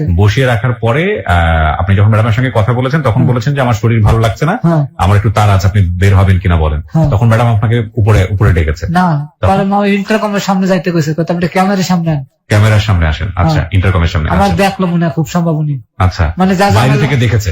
আমার যা যা করছে আপনি হিডে আপনারা কইতে আছে জি, রিসেপশনে দাঁড়াছে তারপরে রিসেপশন ইন্টারকম করছে করে করতে যায় ফোনটা কাম থেকে সিগারেট নেশা টেশা করেন হুম, তার প্রথম ক্লিপ তো আমি ডাইরেক্ট অস্বীকার করছি আমি কিছু না আচ্ছা, আমি কোনো খাইতেই না কাজটা তা আপনার লোক কিছু নাস্তা পাঠিয়ে দিয়েছে আপনি খাইয়ে লইয়েন কাজটা পরে মনে করেন 10 মিনিটের মধ্যে বই রেছি আমি হাত মুখ দিয়ে বই রেছি নাস্তা পাঠাবে নাস্তা খামু পরে ম্যাডাম ওই যে ছায়ের মতন এক পাতি আছে না হুম, ওই পর একটা গেঞ্জি গায়ে দিয়ে নিজেই এসে একটা ট্রে লইয়া এগুলো এক মগ কফি একটা কফি আর 4-5 পিস বিস্কুট কেমন ধরনের বিস্কুট এই বিস্কুট আমি কোনো সময় খাইনি হুম, লই নিজেই এসে হুম, আই আমার নক করছে আমি দাঁড়িয়ে সালাম দিলাম তারপর সালাম লইলো এখানে খাইয়ে ওষুধটা খাইয়ে ফেলেন খাইয়ে আপনার আমি জান লাগলাম আপনি ফোন দেবো না আপনার আমি চললে আমি তাড়াতাড়ি কাচ্ছা তারপর 2টা ট্যাবলেট দেখলাম তো ওষুধটা আপনাকে কেন দিল?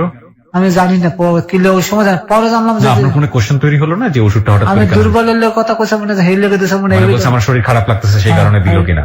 আচ্ছা, এই লেগে আমি খাইয়ে নিলাম আচ্ছা, তারপরে আপনি খাওয়া- যা যা দিয়েছে সব খেয়ে ফেলেছেন, ওষুধটাও খেয়েছেন? আমি নাস্তা করে তো তাড়াতাড়ি খাইয়ে লেছি খাইয়ে ওষুধটা খেলাম খাওয়ার পরে আমি বিশেষ করে না মাত্র 15 মিনিট লাগছে আমার শরীরটা গরম হইতে গরম হইতে বলতে?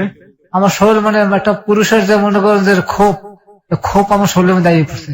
আপনি বাংলায় কইতে পারলাম না পুরোটা, বাট এটা হাজার হাজার মানুষ শুনবো তো এত খারাপ পাওয়া যাবে না। প্রিয় শ্রোতা, আপনারা নিশ্চয়ই আপনাদের জায়গা থেকে বুঝতে পারছেন যে ওর জায়গা থেকে কি বলতে চাচ্ছে। এটা আসলে সেক্সুয়াল মেডিসিন, এবং এটা খাওয়ার পরে ওর মধ্যে যে ধরনের প্রতিক্রিয়া হওয়ার কথা সেটাই হয়েছে, এবং এটা যেহেতু পরিকল্পিত মেয়েটার কাছ থেকে, সুতরাং এগুলো ধরনের মেডিসিনটা আপনি আগে খাননি কখনো? না। আচ্ছা, তারপর? খাওয়া পর আমার শরীর বলে মনে করেন যে খিচ্ছে বিচ্ছে মনে করেন কেমন হয়ে যাইতে আছে, হ্যাঁ। আর চোখের সামনে সব রঙিন দেখতেছে, এমন অবস্থা হয়ে গেছে আমার চোখ রঙিন দেখতেছে সব শুয়ে রয়েছে, কিন্তু আমার মনে করেন শরীরের উত্তর দিতে বাপ খালে বাড়তেই আছে। আধা ঘন্টা পর ম্যাডাম আমার ফোন দিচ্ছে যে তুমি একটু উপরে আসো তো।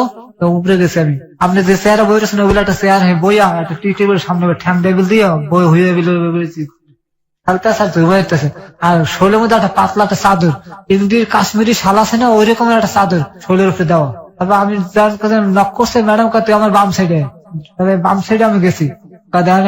তবে উনি ফট করে আমার পুরুষত্বের মধ্যে হাত দিয়ে বসে থাবা দিয়ে ধরে চাকুলে কথা কবে কাটছিলাম এক করে, কোনো কথা কবি না, চুপচাপ থাক, তুমি তুই ডাকাই মারিয়ে এলাম কথা কই না। পরে আমি ভয় আমি আমার শরীর মনে করেন গরম হয়ে গেছে, উনি দর্শে আনতে মনে করেন আমার শরীর আরো ইয়ে গেছে। পরে উনি ওনার বেডরুমে লয়ে গেল, আমার ও চাদরটা ফট করে টান দিয়ে খুললে ফেলাইলো। খোলার পর আমি ওনার গায়ে কিচ্ছু নেই, উনি এক করে মনে করেন খালি। তারপর ওনার গর্ভবতী লয়ে গেল, নিয়ে উনি একটা বাবা বের করলাম, উনি একটা মনে করেন ওটা শেষ করে ফেলাইলো। আমি দেখা চিনতেন আপনি আগে থেকে? হ্যাঁ আমি চিনতাম, কারণ আমার স্থানে বহুত বাবা ড্রাইভাররা খাইছে, এটি আমি দেখছি। এক টানে মনে করেন ওটা কি করলো করে জানিস, এক টানে মনে করেন খাইয়ে পর উনি মনে করেন যে 2 মিনিটের মতো দাঁড়ালে ঠাস করে বইয়ে পড়ল ইসের মধ্যে, বইয়ে মনে করেন ওনার মনের মতন উনি খারাপ ছবি দেখছেন না আপনার সেই ভিডিওতে, ঠিক ওই রকম উনি ওনার আমার অত্যাচার শুরু করে দিল। আমি ভালো মন্দ কোনো কিছু করলাম না। পরে মনে করেন যে ওনার কাজ 2.5 ঘন্টা লাগছে মনে করেন যে প্রথম শাস্তি করতে, ওনার 2.5 ঘন্টা পর উনি আমার কাগজে তোর দিয়ে আমার চলবে, কিন্তু কথা আছে তোর তোর গাড়ি ভাড়া যে লাগা আমি দিব, কিন্তু তোর আমাদের আমার আইতে হবে। তবে মোবাইল দিয়ে আমার একটা মোবাইল দিয়া দেখালে দেখ তুই যা যা করছিস সব ভিডিও হয়ে গেছে, তুই যদি আমার কথা না আমি থানা জমা দেবো, তোর রেতা লইয়ে যাবে, 5 লাখ টাকা জরিমানা দিবি, কি করবি? আবি না 5 লাখ টাকা জরিমানা দিবি। আমি তো ভাইয়া আমি যা খাইছি আমার হইতেছে সব শেষ হয়ে গেছে, কি কোন ফাইলে পড়লাম আমি, কার দ্বারা আমাকে শেয়ার করতে মানে মাথা কাজ করতে, যার দ্বারা শেয়ার করবেন হে কতটা করিয়ে দেবে, তাহলে আমার তো 5 লাখ টাকা জরিমানা লাগবে। আমি মানে হতভম্ব হয়ে গেলাম জিনিসটা দেখে। আপনি তার সঙ্গে কি কথোপকথন করছিলেন ওই মুহূর্তে? কিছু বলছিলেন আপনি তাকে? তার সঙ্গে আপনার কোনো কথাবার্তা হচ্ছিল? কোনো কিছু কথাবার্তা হচ্ছিল ওই মুহূর্তে? কিছু বলছিলেন আপনি তাকে? হ্যাঁ আমার খালি শুধু বলেই যাচ্ছে চুপচাপ, আপনি শুনে যাচ্ছেন? আমি খালি চুপচাপ শুনে, আমি তো মানে বলো তো হয়ে গেছে কি করতে আছে কি, পরে কি মাঝি হেলাবি না, কারণ আমার গাড়ি স্টান্ড তো বহু সময় গাড়ি চোর মনে করেন মাঝি হেলা মানুষ, আমি তো মনে করেন পলালের চিন্তা করতাম, পলামুকে আমি চিন্তা করতেছি, আমি এই জায়গা আমি মাথা দুলেতেছি খালি, আমি বাড়িতে পারলি। পরে আমার আরো 2000 টাকা দেয়, তোর ভাড়া গাড়ি ভাড়া দিয়ে গেছে, 2000 টাকা তুই এটা ভালো কাপড় চোপড় কিনিস। পরে উনি হন আমার লইলাম। কোথায় থাকেন, কি করেন, এগুলো অ্যাড্রেস নিল না? জিগেলে যে তোর বউ আছে, আমি কাছে এই ঘটনা, অসুবিধা না, তোর বউ না থাকলে তোর বিয়ে করাই দেবো আমি, চিন্তা করিস না। ওই মহিলা কি করেন না করেন প্রথম দিনে কি আপনি জানতে পারলেন? না, 1 সপ্তাহ পর জানতে উনি একটা এনজিওর লাগে জড়িত, কারণ দেখছে বিদেশি বড় বড় লোকজন বিদেশি জায়গায় হাগল মিলাইতেছে ছবি আর টাঙ্গাইনি আছে, এই দেখে বাবা হলুদ নেম প্লেট আলা গাড়ি, গাড়িতে বাবা হেয়াও আছে, এতে বুঝলাম যে উনি এনজিওর কোম্পানির লোক জড়িত। ওকে, বলুন। পরে উনি আমার রাত্রে ফোন দিচ্ছে আমারে, শরীর বেশি খারাপ লাগতেছে, আমি কই হ্যাঁ ম্যাডাম আমাদের দুর্বল লাগতেছে, তুই ফার্মেসিতে যাইয়া 2টা এইডস প্লাস কিনবি, 2টা এইডস প্লাস আর একটা গ্যাস্ট্রিকের স্যাক্রো কিনবি, কিনে খাইয়ে শুয়ে থাক, আর দুধ খাওয়া যায়, হাঁসের ডিম খাওয়া যাইয়া, বাসায় রান্না করা কেউ আছে আমি কাছে না, গরুর মাংস কিনে লইয়ে যা, বাসায় হোটেলে পাক করা গরুর মাংস কিনে নিয়ে মন মতন খা, আর তোলে আমি রান্না করতে আছে, তুই কালকে আমার বাসায় খাবি। আচ্ছা। পরদিন মনে করেন যে 11টার সময় ফোন দিয়েছে, তুই গাড়ি নিয়ে আমার বাসায় বাইরে, প্রথম আমনে কইতে পরে তুই তুই মধ্যে চলে গেছে জিনিসটা, এই আমার তুই কে আমি আর তুই কই। পরে মানে 11টার সময় বাসায় আইসি। আপনি তারে তুই বলতেন কেন? মানে আপনারও এক ধরনের সম্মতি চলে এসছে, মানে হে আমার একটা স্বামী স্ত্রী যা দেওয়া হয়তো আমার দিয়ে দিয়েছে। আপনি আজকে স্বীকার করতে এসছেন, আপনি আজকে সত্যটাই বলবেন এখানে, সচেতন করতে যেভাবে এসছেন, যেহেতু মহিলা আপনাকে প্রথম দিন তো অবশ্যই অ্যাবিউজ করলো, আপনার মৌন সম্মতি ছিল কিনা? না, কোন ধরনের কোনো সম্মতি? আমি তো মনে করেন ওইসব বিপদগ্রস্ত, আমি কেমন কি করবো। আপনি ব্যাপারটাকে এনজয় করছিলেন না? না, আমি তার আমার মন দিয়ে কোনো এনজয় ছিল না ওই সময়, ভয় পাচ্ছিলাম, আমি ভয় আতঙ্ক হয়ে গেছিলাম। সাধারণত এরকম তো হওয়ার কথা না, এটা কোনো মানুষ এই কাজ করে না। আর আরেকটা বিষয় যেটা, সেটা হচ্ছে আপনার যে স্ট্যাটাস বা আপনার যে লাইফ স্টাইল, আর আপনি যে ভদ্রমহিলার কথা বলছেন তাদের মধ্যে তো আকাশ পাতাল পার্থক্য। মানে হ্যারে ধরা আর ধরতে গেলে মনে করেন যে পারমিশন লাগে, এমন এক লোক সে। আর এমন একটা সুন্দর একটা মহিলার হাত দ্বারা তো অনেক কিছু মনে করেন, আর সে আমার তো সবকিছু দিয়ে দিতে আছে। ওকে, আসলে দিচ্ছে নাকি নিচ্ছে সেটাও একটা ফ্যাক্ট। নইলে আজকে 8 মাস পরে আপনার যে শরীরের যে অবস্থা এবং আপনাকে ড্রাগ দিয়ে দিয়ে কন্টিনিউয়াসলি যে কাজটা হয়েছে, একটা কোশ্চেন প্রথম দিকেই ছিল প্রিয় শ্রোতা, যে যদি শুধুমাত্র এটা শারীরিক কামনা হবে তাহলে ড্রাগ দেওয়ার প্রয়োজনটা কি? ড্রাগ ওকে কেন দিয়েছে সেটা আপনারা নিশ্চয়ই বুঝতে পেরেছেন, যে এটা আসলে এক ধরনের সেক্সুয়াল ডিসঅর্ডার আমি বলবো। আমরা আজকের এই অনুষ্ঠানে বিশেষ প্রয়োজনে আমাদের যিনি সাইকিয়াট্রিস্ট আমাদের সঙ্গে সবসময় থাকেন, ডক্টর তাজুল ইসলাম, তাকে স্ট্যান্ড বাই রেখেছি। তিনি এই গল্পটা শুনছেন। আমরা যেই ধরনের সেক্সুয়াল সিনড্রোম বা অ্যাটিটিউড পাচ্ছি একটা মেয়ের মধ্যে, সেটা সাইকোলজির ভাষায় কি বলে এবং এটা আদৌ সম্ভব কিনা, উনি ওনার যে স্টাডি, ওনার যে রিসার্চ, সেই জায়গাটা থেকে উনি উত্তর দিবেন। অনুষ্ঠানের শেষে উনি আমাদের এই বিষয়গুলো নিয়ে কথা বলবেন, এবং যারা এই বিষয়টাকে বিশ্বাস করছেন বা প্রশ্নবোধক চিহ্ন রেখেছেন তারা নিশ্চয়ই ওনার কাছ থেকে শুনে পুরো বিষয়টি সম্পর্কে আপনারা আশ্বস্ত হবেন। ঠিক আছে, তো আপনাকে পরামর্শ দিল এটা এটা। আমার প্রশ্ন ছিল যে তুই সম্পর্কে যাওয়ার জন্য ও পারমিশন দিল আপনাকে? হ্যাঁ, আপনি কি এটা ইচ্ছা করে তুই সম্পর্কে গেলেন নাকি? আমি আফা কইতাম ম্যাডাম, তুই আমার তুই করে রাখতে পারিস, আমি তো তোর তো সবই দিয়েই দিছি, তুই আমার আফা কাজ করলি, ম্যাডাম কাজ করলি, আমি সবে। আচ্ছা, তখন আমি আর তুই করে ডাকা শুরু করলাম, কারণ ওই যে ফোন করতে তো বিভিন্ন সময়, তখন আমি কইতাম ম্যাডাম আমি তো এমনি তুই আমার বন্ধু হিসেবে তুই আমার তুই তাই ব্যবহার করবি। বুঝছেন কথাটা? ওকে, প্রিয় শ্রোতা, আমরা এই জায়গাটায় ছোট্ট একটা বিরতি নেব। আজকে যে ভিকটিম আমাদের এখানে এসছে ওর নাম ফারুক, এবং this is a very rare case for hello 8920 আমি বলবো, কজ এই ধরনের স্টোরি আমি আমার লাইফে ফার্স্ট শুনলাম এবং আমার জন্য কিছুটা অবিশ্বাস্য ছিল, যদি না আমি যেই কথাটা আপনাদেরকে বলছিলাম যে একটি বিদেশি চ্যানেল, টেলিভিশন চ্যানেলের একটা ক্রাইম শোতে আমি এই ধরনের ঘটনা প্রথম দেখি, এবং দেখার পরে ও যখন আমার কাছে প্রথম দিন সরাসরি এসে বলেছে, আমি প্রথম দিন শুনিনি, তো আজকে আমি প্রথম শুনলাম। শোনার পরে আমার কাছে কিছুটা বিশ্বাসযোগ্য হয়েছে, কিন্তু ঘটনা যেভাবে শ্রেণীবিন্যাস হচ্ছে সেখানে না বিশ্বাস করে থাকার কোনো উপায় নেই। অ্যান্ড দিস হ্যাপেন বিকজ এই ধরনের সেক্সুয়াল সিনড্রোম যে কোনো মানুষের মধ্যেই থাকতে পারে। আমরা আসতে চাই ছোট্ট একটা বিরতির পর এই ধরনের ডিসঅর্ডার একটা মানুষকে কতটা পঙ্গু করে দিতে পারে সেটা নিয়ে, এবং একই সাথে যারা একটু সচেতন হওয়ার জায়গা আছে প্রত্যেকেরই, সেই জায়গাটা থেকে একটু হলেও সচেতন হবেন আশা করি আজকের এই স্টোরি শোনার পরে। 5 মিনিটসের একটা ব্রেক, ফিরছি ঠিক রাত 1টায়। আর যারা আমাদের গেস্টকে দেখতে চান চলে আসবেন ফেসবুক পেজে। আমার ফেসবুকের ঠিকানা হচ্ছে www.facebook.com/kibria.rj। আমি আবারও বলছি www.facebook.com/kebria.rj। পেজটি আছে RJ কিবরিয়া নামে। প্লিজ লাইক দেবেন, লাইক দেওয়ার সঙ্গে সঙ্গে আপনি হ্যালো 8920 মেম্বার হয়ে যাবেন। ক্লোজ আপ মনে করিয়ে দেয় জীবনের দুর্দান্ত কিছু মুহূর্ত। এসব মুহূর্তের দেখা পেতে পেরোতে হয় হাজারো বাধা বিপত্তি। বাধা অতিক্রম করতে গেলে অনেক সময় আসে ব্যর্থতা। চেষ্টা, সাহস, আত্মবিশ্বাস এবং ইচ্ছা শক্তির মাধ্যমেই আমরা জয় করতে পারি সব বাধা, অর্জন করতে পারি জীবনের কিছু দুর্দান্ত মুহূর্ত। ক্লোজ আপ দুর্দান্ত ফ্রেশনেস বানায় দুর্দান্ত মুহূর্ত। ফিরে আসছি ঠিক 5 মিনিট পর। Close Up presents Hello 8920. Close Up. The closer, the better. Hello 8920. Close Up. The closer, the better. সময় রাত একটা, প্রিয় শ্রোতা, আপনাদের সবাইকে আরো একবার ওয়েলকাম করছি ক্লোজ আপ প্রেজেন্স হ্যালো 8920 তে। আমি RJ কিবরিয়া রয়েছে আপনার সঙ্গে, এবং আপনারা শুনছেন ABC radio FM 89.2। Close up মনে করিয়ে দেয় জীবনের দুর্দান্ত কিছু মুহূর্ত। এসব মুহূর্তের দেখা পেতে পেরোতে হয় হাজারো বাধা বিপত্তি। বাধা অতিক্রম করতে গেলে অনেক সময় আসে ব্যর্থতা। চেষ্টা, সাহস, আত্মবিশ্বাস এবং ইচ্ছা শক্তির মাধ্যমেই আমরা জয় করতে পারি সব বাধা, অর্জন করতে পারি জীবনের কিছু দুর্দান্ত মুহূর্ত। ক্লোজ আপ দুর্দান্ত ফ্রেশনেস বানায় দুর্দান্ত মুহূর্ত। একটি ঐতিহাসিক দুর্ধর্ষ জীবনের গল্প আজকের এই হ্যালো 8920 তে প্রেজেন্ট করছি আমরা যেটার প্রচারণা পুরো সপ্তাহ জুড়ে আমাদের ABC রেডিওর ফ্যান পেজে এবং একই সাথে আমার যে পেজটি রয়েছে পার্সোনাল পেজ, সেখানে প্রচার চালিয়েছিলাম। আপনারা যারা পেজে আছেন তারা ওখানে মতামত জানিয়েছেন। প্রায় 2 লাখ 3 লাখের মতো মানুষ এই ভিডিওটা আপনারা দেখেছেন, এবং আপনারা যারা দেখেননি ওই পেজটিতে গেলে আপনারা ভিডিওটা দেখতে পাবেন। এবং আপনাদের মতামতের ভিত্তিতে আজকের এই জীবনের গল্পটি এখানে প্রচার করা হচ্ছে। এবং কথা না বাড়িয়ে আমরা আবার আমাদের গেস্টের কাছে ফিরতে চাই। ফারুক, আমরা যেখানটায় ছিলাম তারপর পরে উনি আমার একদিন মনে করেন 10টার সময় ডাকে বাসায়, সেকেন্ডেতে বাসায় 2টা ওষুধ দিল আমার, সেম ওষুধ। তো আপনি তখন জিজ্ঞেস করলেন না যে এই আমি ওষুধটা জিজ্ঞেস কিসের? করলাম এটা কিসের? খা, তোর তো টাকার দরকার, তুই খাইতে থাক, তোর সমস্যা কি? আমি আছি না, তোর কোনো সমস্যা হলে আমি দেখবো।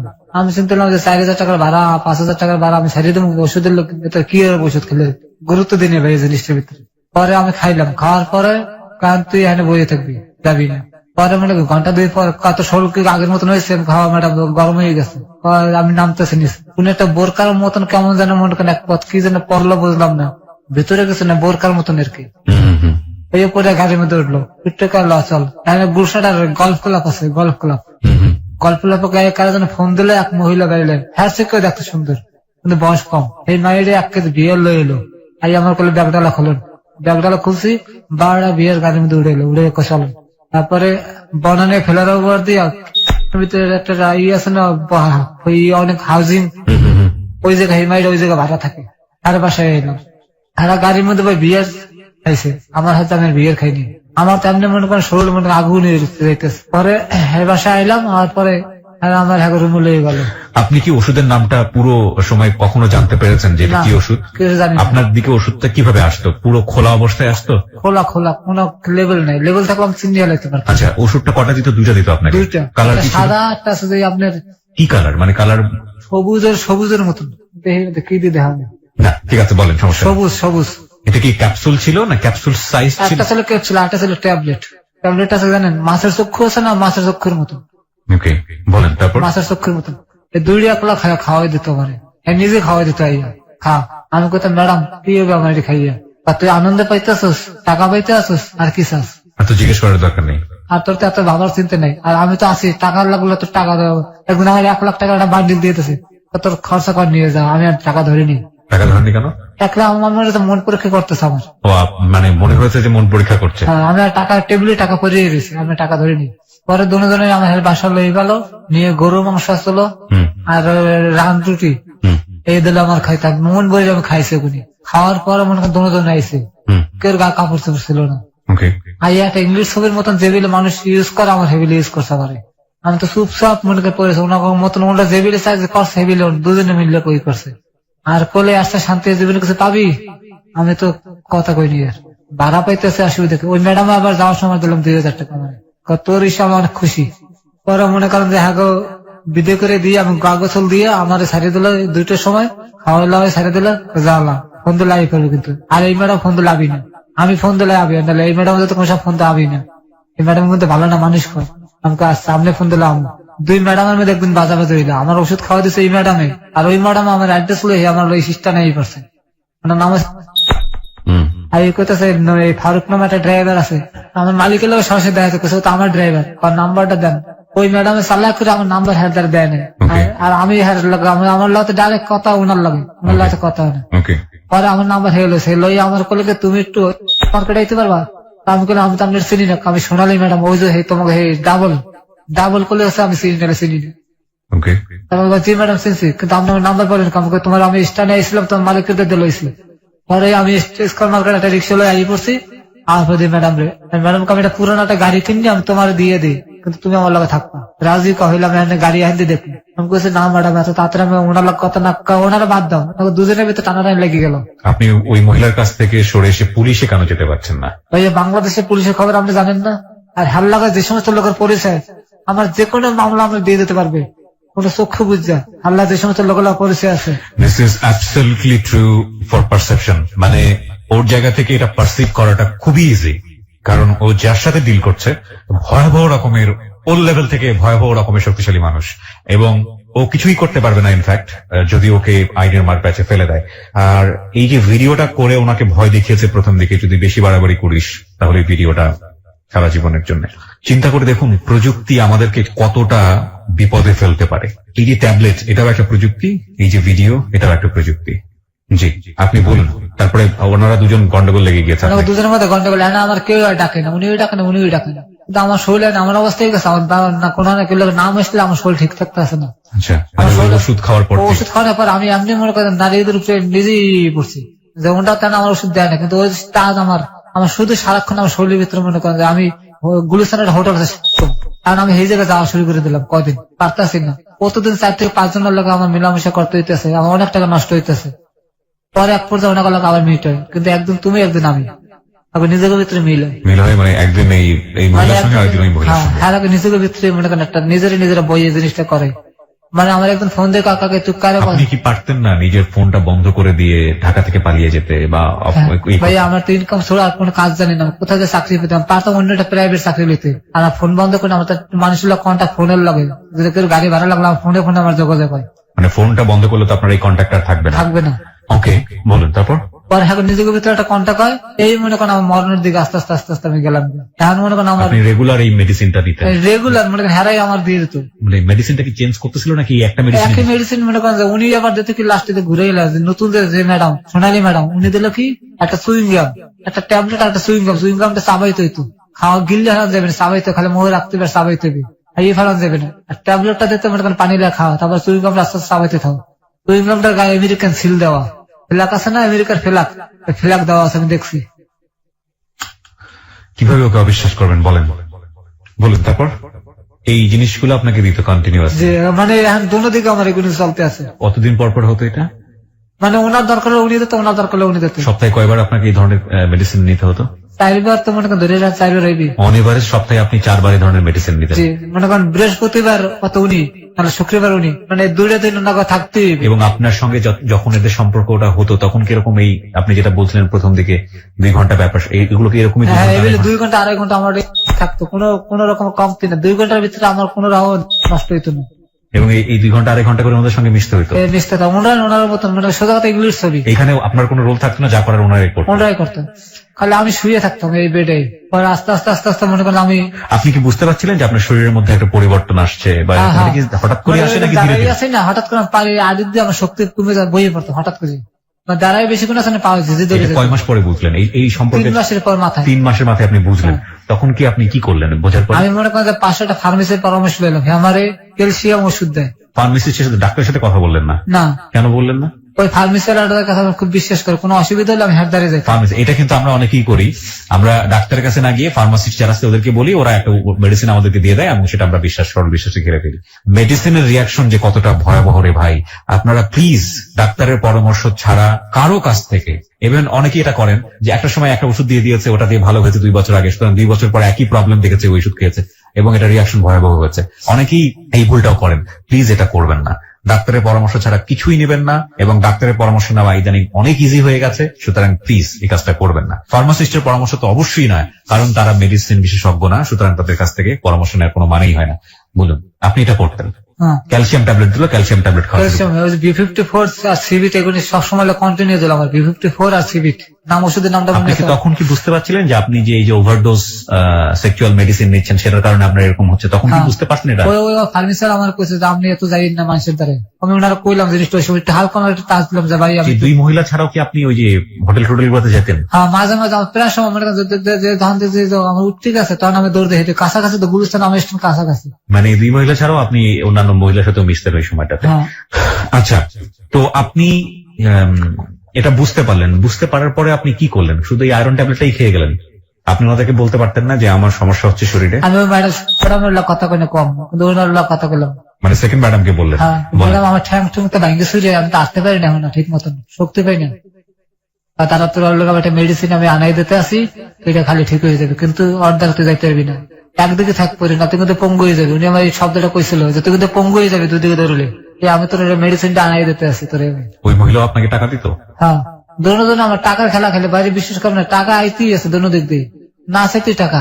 আর আমি তো মনে করি টাকা পেয়ে তো মনে করি সব ভুলে গেছি, মানে সংসারে যেটা পাইতাম সেটা তো মনে করে দেন পাইতে আছে, টাকা পাইতে কিছু মাথায় নাই, কোনো মাথায় নেই। আর গাড়ি ভালো হইতেছে, আমার চাকরি খারাপ, আমার চাকরিতে কোনো সমস্যা নাই, সবকিছুই পাচ্ছে না, সব আমার সব ঠিক আছে।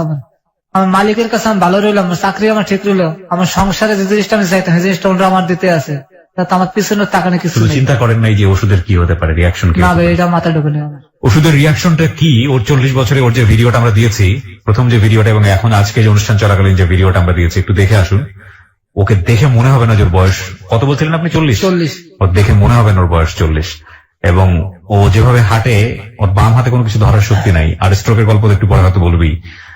মানে ওকে শেষ করে দিয়েছেন। ফ্যাক্ট, কোন জিনিসের একটা সময়ের সাথে যাওয়ার একটা ব্যাপার থাকে, বলেন না যে দ্রুত চার্জ হওয়ার একটা ব্যাপার। লাইক আপনার মোবাইলের ব্যাটারিটা যদি আপনি যেটা আপনার 20 মিনিটে হওয়ার কথা চার্জ, সেটা যদি আপনি 2 মিনিটে করেন, সেটা কিন্তু খুব বেশিক্ষণ আপনাকে সার্ভিস দিবে না। শরীরটাও এরকমই, সেটাকে বুস্ট আপ করলে সেটার পাওয়ারটা কিন্তু যেটা আসলে ওই সময়ের সাথে জড়িত, সেটাকে স্কুইচ করে করা হয়, এবং পরবর্তীতে এটা কিন্তু আপনার সাধারণ জীবনযাপন করতে দিবে না, এবং সেটাই হয়েছে ওর ক্ষেত্রে। ওকে, তারপরে কি হলো, আপনি কন্টিনিউয়াসলি যাওয়া শুরু করলেন। সপ্তাহে আপনাকে অন এভারেজ 4 বার, মানে এই দুজনে medicine মিলে গুলো- থাকতে হবে, দুজনের। এই জনের মেডিসিন আপনাকে নিতে হতো। হ্যাঁ। 3 মাস পরে আপনার হাঁটুতে বল পাওয়া কমে গেল, তারপর মানে দাঁড়া থাকলে পড়ে যেতাম। দাঁড়া থাকলে পড়ে যেতেন। আচ্ছা, তারপর পরে আমি এটা গুরুতর আমি করলাম কি, ওই যে অ্যালোভেরা আছে না, অ্যালোভেরা খাওয়া শুরু করলাম। একজনের পরামর্শ কত আমার ক্যালসিয়াম শর্ট। ওকে। আমি প্রতিদিন 4 গ্লাস করে অ্যালোভেরা খাইতাম গুলিস্তান দিয়ে। অ্যালোভেরা মানে যে ম্যাক্স হ্যাঁ হ্যাঁ হ্যাঁ, ওই যে রাস্তায় লোদ যেটা লোদ লোদ লোদ। ঘৃত কুমারী বলে অনেকে, হ্যাঁ। যেটাকে মানে পিচ্ছিল যেটা বলে, হ্যাঁ হ্যাঁ। এটা খাওয়া শুরু করলেন। এটা খাওয়া শুরু খাওয়ালে আপনার স্ট্যামিনা বাড়বে, করতেছে যে পার ক্যালসিয়াম ফিরিয়ে যাবে। আমি তো আপনি সদা খাওয়া শুরু করলেন। আমি ওটা প্রতিদিন খাইতে আছে, কোনো মিস নেই। আর বেলের শরবত। পরে মনে করেন যে আস্তে আস্তে আমাদের একজন অপু বললে পরিচয় হইলো। ওটা ময়মনসিংহ ত্রিশাল। হুম, উনি গান বাজনা লাগে জড়াই থাকে বেশি। আচ্ছা তো অপু ভাই আমার খুব ভালো পায়, খুব স্নেহ করে আমার। আচ্ছা হ্যাঁ, মনে করেন বৃহস্পতিবার দিনকে হ্যাঁ ময়মনসিংহ যায়, শুক্রবার দিনকে আবার হ্যাঁ লই যাইতে হয়। হুম হুম, একটা ভালো একটা ট্রিপ আর মিললে গেল আমার। আচ্ছা তো ওনাকে আমি সারা একটা উপায় পাইছি যে আমি এখন সরে যেতে পারি, আচ্ছা, কারণ আমার তো রেগুলার গাড়ি ভাড়া হয়ে গেছে আমার। জি নপুবার লাগে আমি মনে করি সময় দেওয়া শুরু করলাম। আচ্ছা বৃহস্পতিবার যাই, শুক্রবার মনে করেন যে হ্যারো লই আবার ঢাকা ফিরি। পরে উনি আমার ম্যাডাম আমার ডাক ম্যাডাম তুই একটু আয়তো বাসায় বৃহস্পতিবার দিনকে। আচ্ছা। আমি কিছু আমার আপনার এই সময়টাতে আপনি কি ওই ম্যাডামের সাথে আর অন্য কোনো ছেলেকে আপনার মধ্যে করে মিশতে দেখেছেন? বা বহুত ভালো ভালো ঘরে পোলাপন হের লাগে দেখা করতে, আর উনি নেশা করতে অনেক বেশি। ভালো ভালো ঘরের পোলাপান দেখা করতো, কিন্তু এই ধরনের সম্পর্কে জড়িত কিনা তাদের সাথে এটা আমি তো সামনে সামনে দেখিনি কোনো সময়। সামনে দেখেন নাই। আচ্ছা বলেন তারপর। তারপরে উনি আমার ডাক কিনে দুটো ওষুধ খাওয়াই দেখো, আজকে বৃহস্পতিবার বুঝোস কিনলে ওষুধ খাইছে, রাত্রে তোরা থাকতে হবে। আমি হা হা। হুম, আমার কলকাতা বাসা লাগে, বাসায় রেস্ট টেস্ট করে দুপুর বেলা খাওয়া দাওয়া করে বিকেলে একবার আমি বাসায়। ওকে আচ্ছা, এর মধ্যে অপু ভাই ফোন দিচ্ছে যে ফারুক ভাই আমার তো বাড়ি লয়ে যাওয়া লাগবে, আমার মা অসুস্থ। ওকে আমি তো ঠিক আছে ভাই, আপনি চিন্তা করেন, আপনি বাসায় থাকেন, আমি গাড়ি লিয়ে আইতে আছি। আচ্ছা ও ওষুধ খাওয়া অবস্থায় হুম হুম আমি হ্যারো লিয়ে মনে করেন যে হ্যার বাসায় গেলাম, হ্যারো লইলাম, হুম, তো গাড়ি চালাই হ্যাঁ বাড়ি গেলাম। আচ্ছা তো যখন আমার গেছে তখন আমার লোক মাংস পাকাইছে আর রুটি বানাইছে, রুটি পিঠে কন হে বানাইছে। আচ্ছা তো আমার ওই ওষুধটা আগে খাওয়াই দিয়েছে, আমার শরীরটা আপনি আগুন হয়ে রয়েছে। ওকে কারণ আমার রুটি পিঠে আর গরুর মাংস জানতেছে না, আমি খাইয়ে মনে করেন যে টাইপটা বেশি দূর আইতে পারি না, এর মধ্যে মনে করেন পড়ে গেছে রাস্তায়। ওটি খাওয়ার পরে পড়ে গেছেন। এর আগে আপনার মেডিসিনটা খাওয়া ছিল? মেডিসিনটা খাওয়া ছিল মেডিসিনটা আপনার কাছে থাকতো? না না, উনি আমার খাওয়া দিয়েছে রাত খাওয়ানোর কথা কই, কিন্তু আমি তো ওনারা থাকে খাই না। আমার এই করছি। আচ্ছা আচ্ছা, মেডিসিন খাওয়ার পরে আপনি চলে আসছেন। আমি খাইয়ে মনে করেন চললে এই করছি, আমি অপুবির মমিসিং এই করছি। ওকে, তারপরে আপনি ওইটা খাওয়ার পরে পড়ে গেছেন। না, এই গরুর মাংস খাইছে, রুটি পিঠে খাইছে, খাইয়ে মনে করেন আপনি জানতে আমরা লইয়েছেন না অত দূরত্ব, হ্যাঁ ফলে একটা মোর ঘুরে আমি গাড়ি ধরে আইসে মতো দেখে আমার 2 পা হাড়ির দিয়ে রক্ত মানে খিসে বের লয়ে যেতে, স্যার আমি রক খিচে ধরেছে। খিসে করছে। হুম, তখন আমি ভয় পেয়ে আমি মানে গাড়ির দরজাটা খুলে এসিটা সাজিয়া আমি একটু শুয়েছি। শোয়ার পর দিয়ে আমার হাতার পা কোনোটা লড়ে না। হাত পা কোনো কিছু নড়ছে না? তারপরে মনে করেন 8টা মনে করেন যে কোনো দরজার গেটটা খুললাম, এক সাইডে কাইতে পড়ে গেছে। যাতে কেউ আপনাকে দেখতে পারে। হ্যাঁ, দেখতে পারি এই চিন্তা। আপনার সাথে ঘটনাটা কবে ঘটলো? কবেকার ঘটনা এটা? আজ থেকে কতদিন আগের ঘটনা? 8 মাস। আজ থেকে 8 মাস আগের ঘটনা। 8 মাস 10 দিন হতে পারে এরকম? হ্যাঁ। আচ্ছা বলেন তারপর। তারপর পড়ে গেলেন আপনি? আমি গেটটা খুললে এক সাইডে কাইতে পড়ে গেছে, তার আশেপাশের লোকজন দেখে আমি পড়ে আমি ঠ্যাং বিল করতে আছে, লড়তে পারি না। হ্যাঁ পরে অপু ভাই আপনি ড্রাইভার জানে কেমন করতে আছে, তাড়াতাড়ি অপু ভাই আইসি। হ্যাঁ আর ফারুক ভাই কি হয়েছে আপনার? মাথা পানি ভরে দিয়ে একটা প্রেশারের ওষুধ খাওয়াই দিলে, আমার লই গেল ময়মনসিংহ মেডিকেলে আচ্ছা ব্যানকাইতে করিয়া। নেওয়ার পর আমার কিচ্ছু লাগে না ভাই, বিশ্বাস করেন। আমি মেডিকেল নেওয়ার পরে আমার 2টা থেরাপি দিল ওই ডাক্তার ম্যাডামে, আমি রেবিল কলার জাগান থেকে জাগাইছি, আমার ঠ্যাং শক্তি এই করছি। আর আমি তো আস্তে আস্তে উবেকে কি স্টেপ করলেন আপনি, আমার তো আমি ভয় পাওয়া যাচ্ছে না। এর মধ্যে মালিককে ফোন দিতে, হে একটা গাড়ি লই আই পড়ছে, আমাদের গাড়ি বহুত গাড়ি হবে, হুম হুম হে আই পড়ছে, কই কই তোমার কি এত দূরে তো খবর দিয়ে লোকজন লই এলো। পরে আমার কিচ্ছু হইলো না, আমি আবার হারলে ঢাকাই গেলাম। ডাক্তার আপনাকে টেস্ট দিল না? ওখানে সেটি চলতেছিল, আর ঘটনা তো শুক্রবারের কথা বন্ধ, আচ্ছা, বৃহস্পতিবার কথা শুক্রবার তো আমার স্টক হলো সিটি স্ক্যান? সিরিজ করতেছে, হ্যাঁ ব্রেনের, কিন্তু এগুলো অনেক বন্ধ, কোনো খোলা নেই, খালি হাই দিতেছে। ইসিজিটা পারছিলাম 80 টাকা লাগছে, ওইখানে করে ফেললেন তো? কারণ তারপরে ইসিজিটা রিপোর্ট ভালো ছিল আমার, আর কোনো সমস্যা ছিল না। আচ্ছা পরে মনে করেন আমি আইলাম মনে করেন ঢাকা আইলাম, আর পর ওই ম্যাডাম যে ইস্যু ম্যাডামে ফোন দিছে, তুমি এগুলো সিটেরই করলে কামা করলাম। তারপর আমি বললাম যে ম্যাডাম একটা মিথ্যা কথা করলাম, আমার বাড়ি একটা অসুস্থ ছিল, যাক তুমি আমার আপন লোক, তোমার কথা বিশ্বাস করতে হইবে। পরে ওই ম্যাডাম এসে আমার লোক রাগে ঢুকে, পরে আবার ঠান্ডা হয়ে গেল, ঠিক আছে তুমি আমার বাসায় বাসায় গেলাম, হেললাম, সারা রাত্রে রইলাম ওই জায়গা।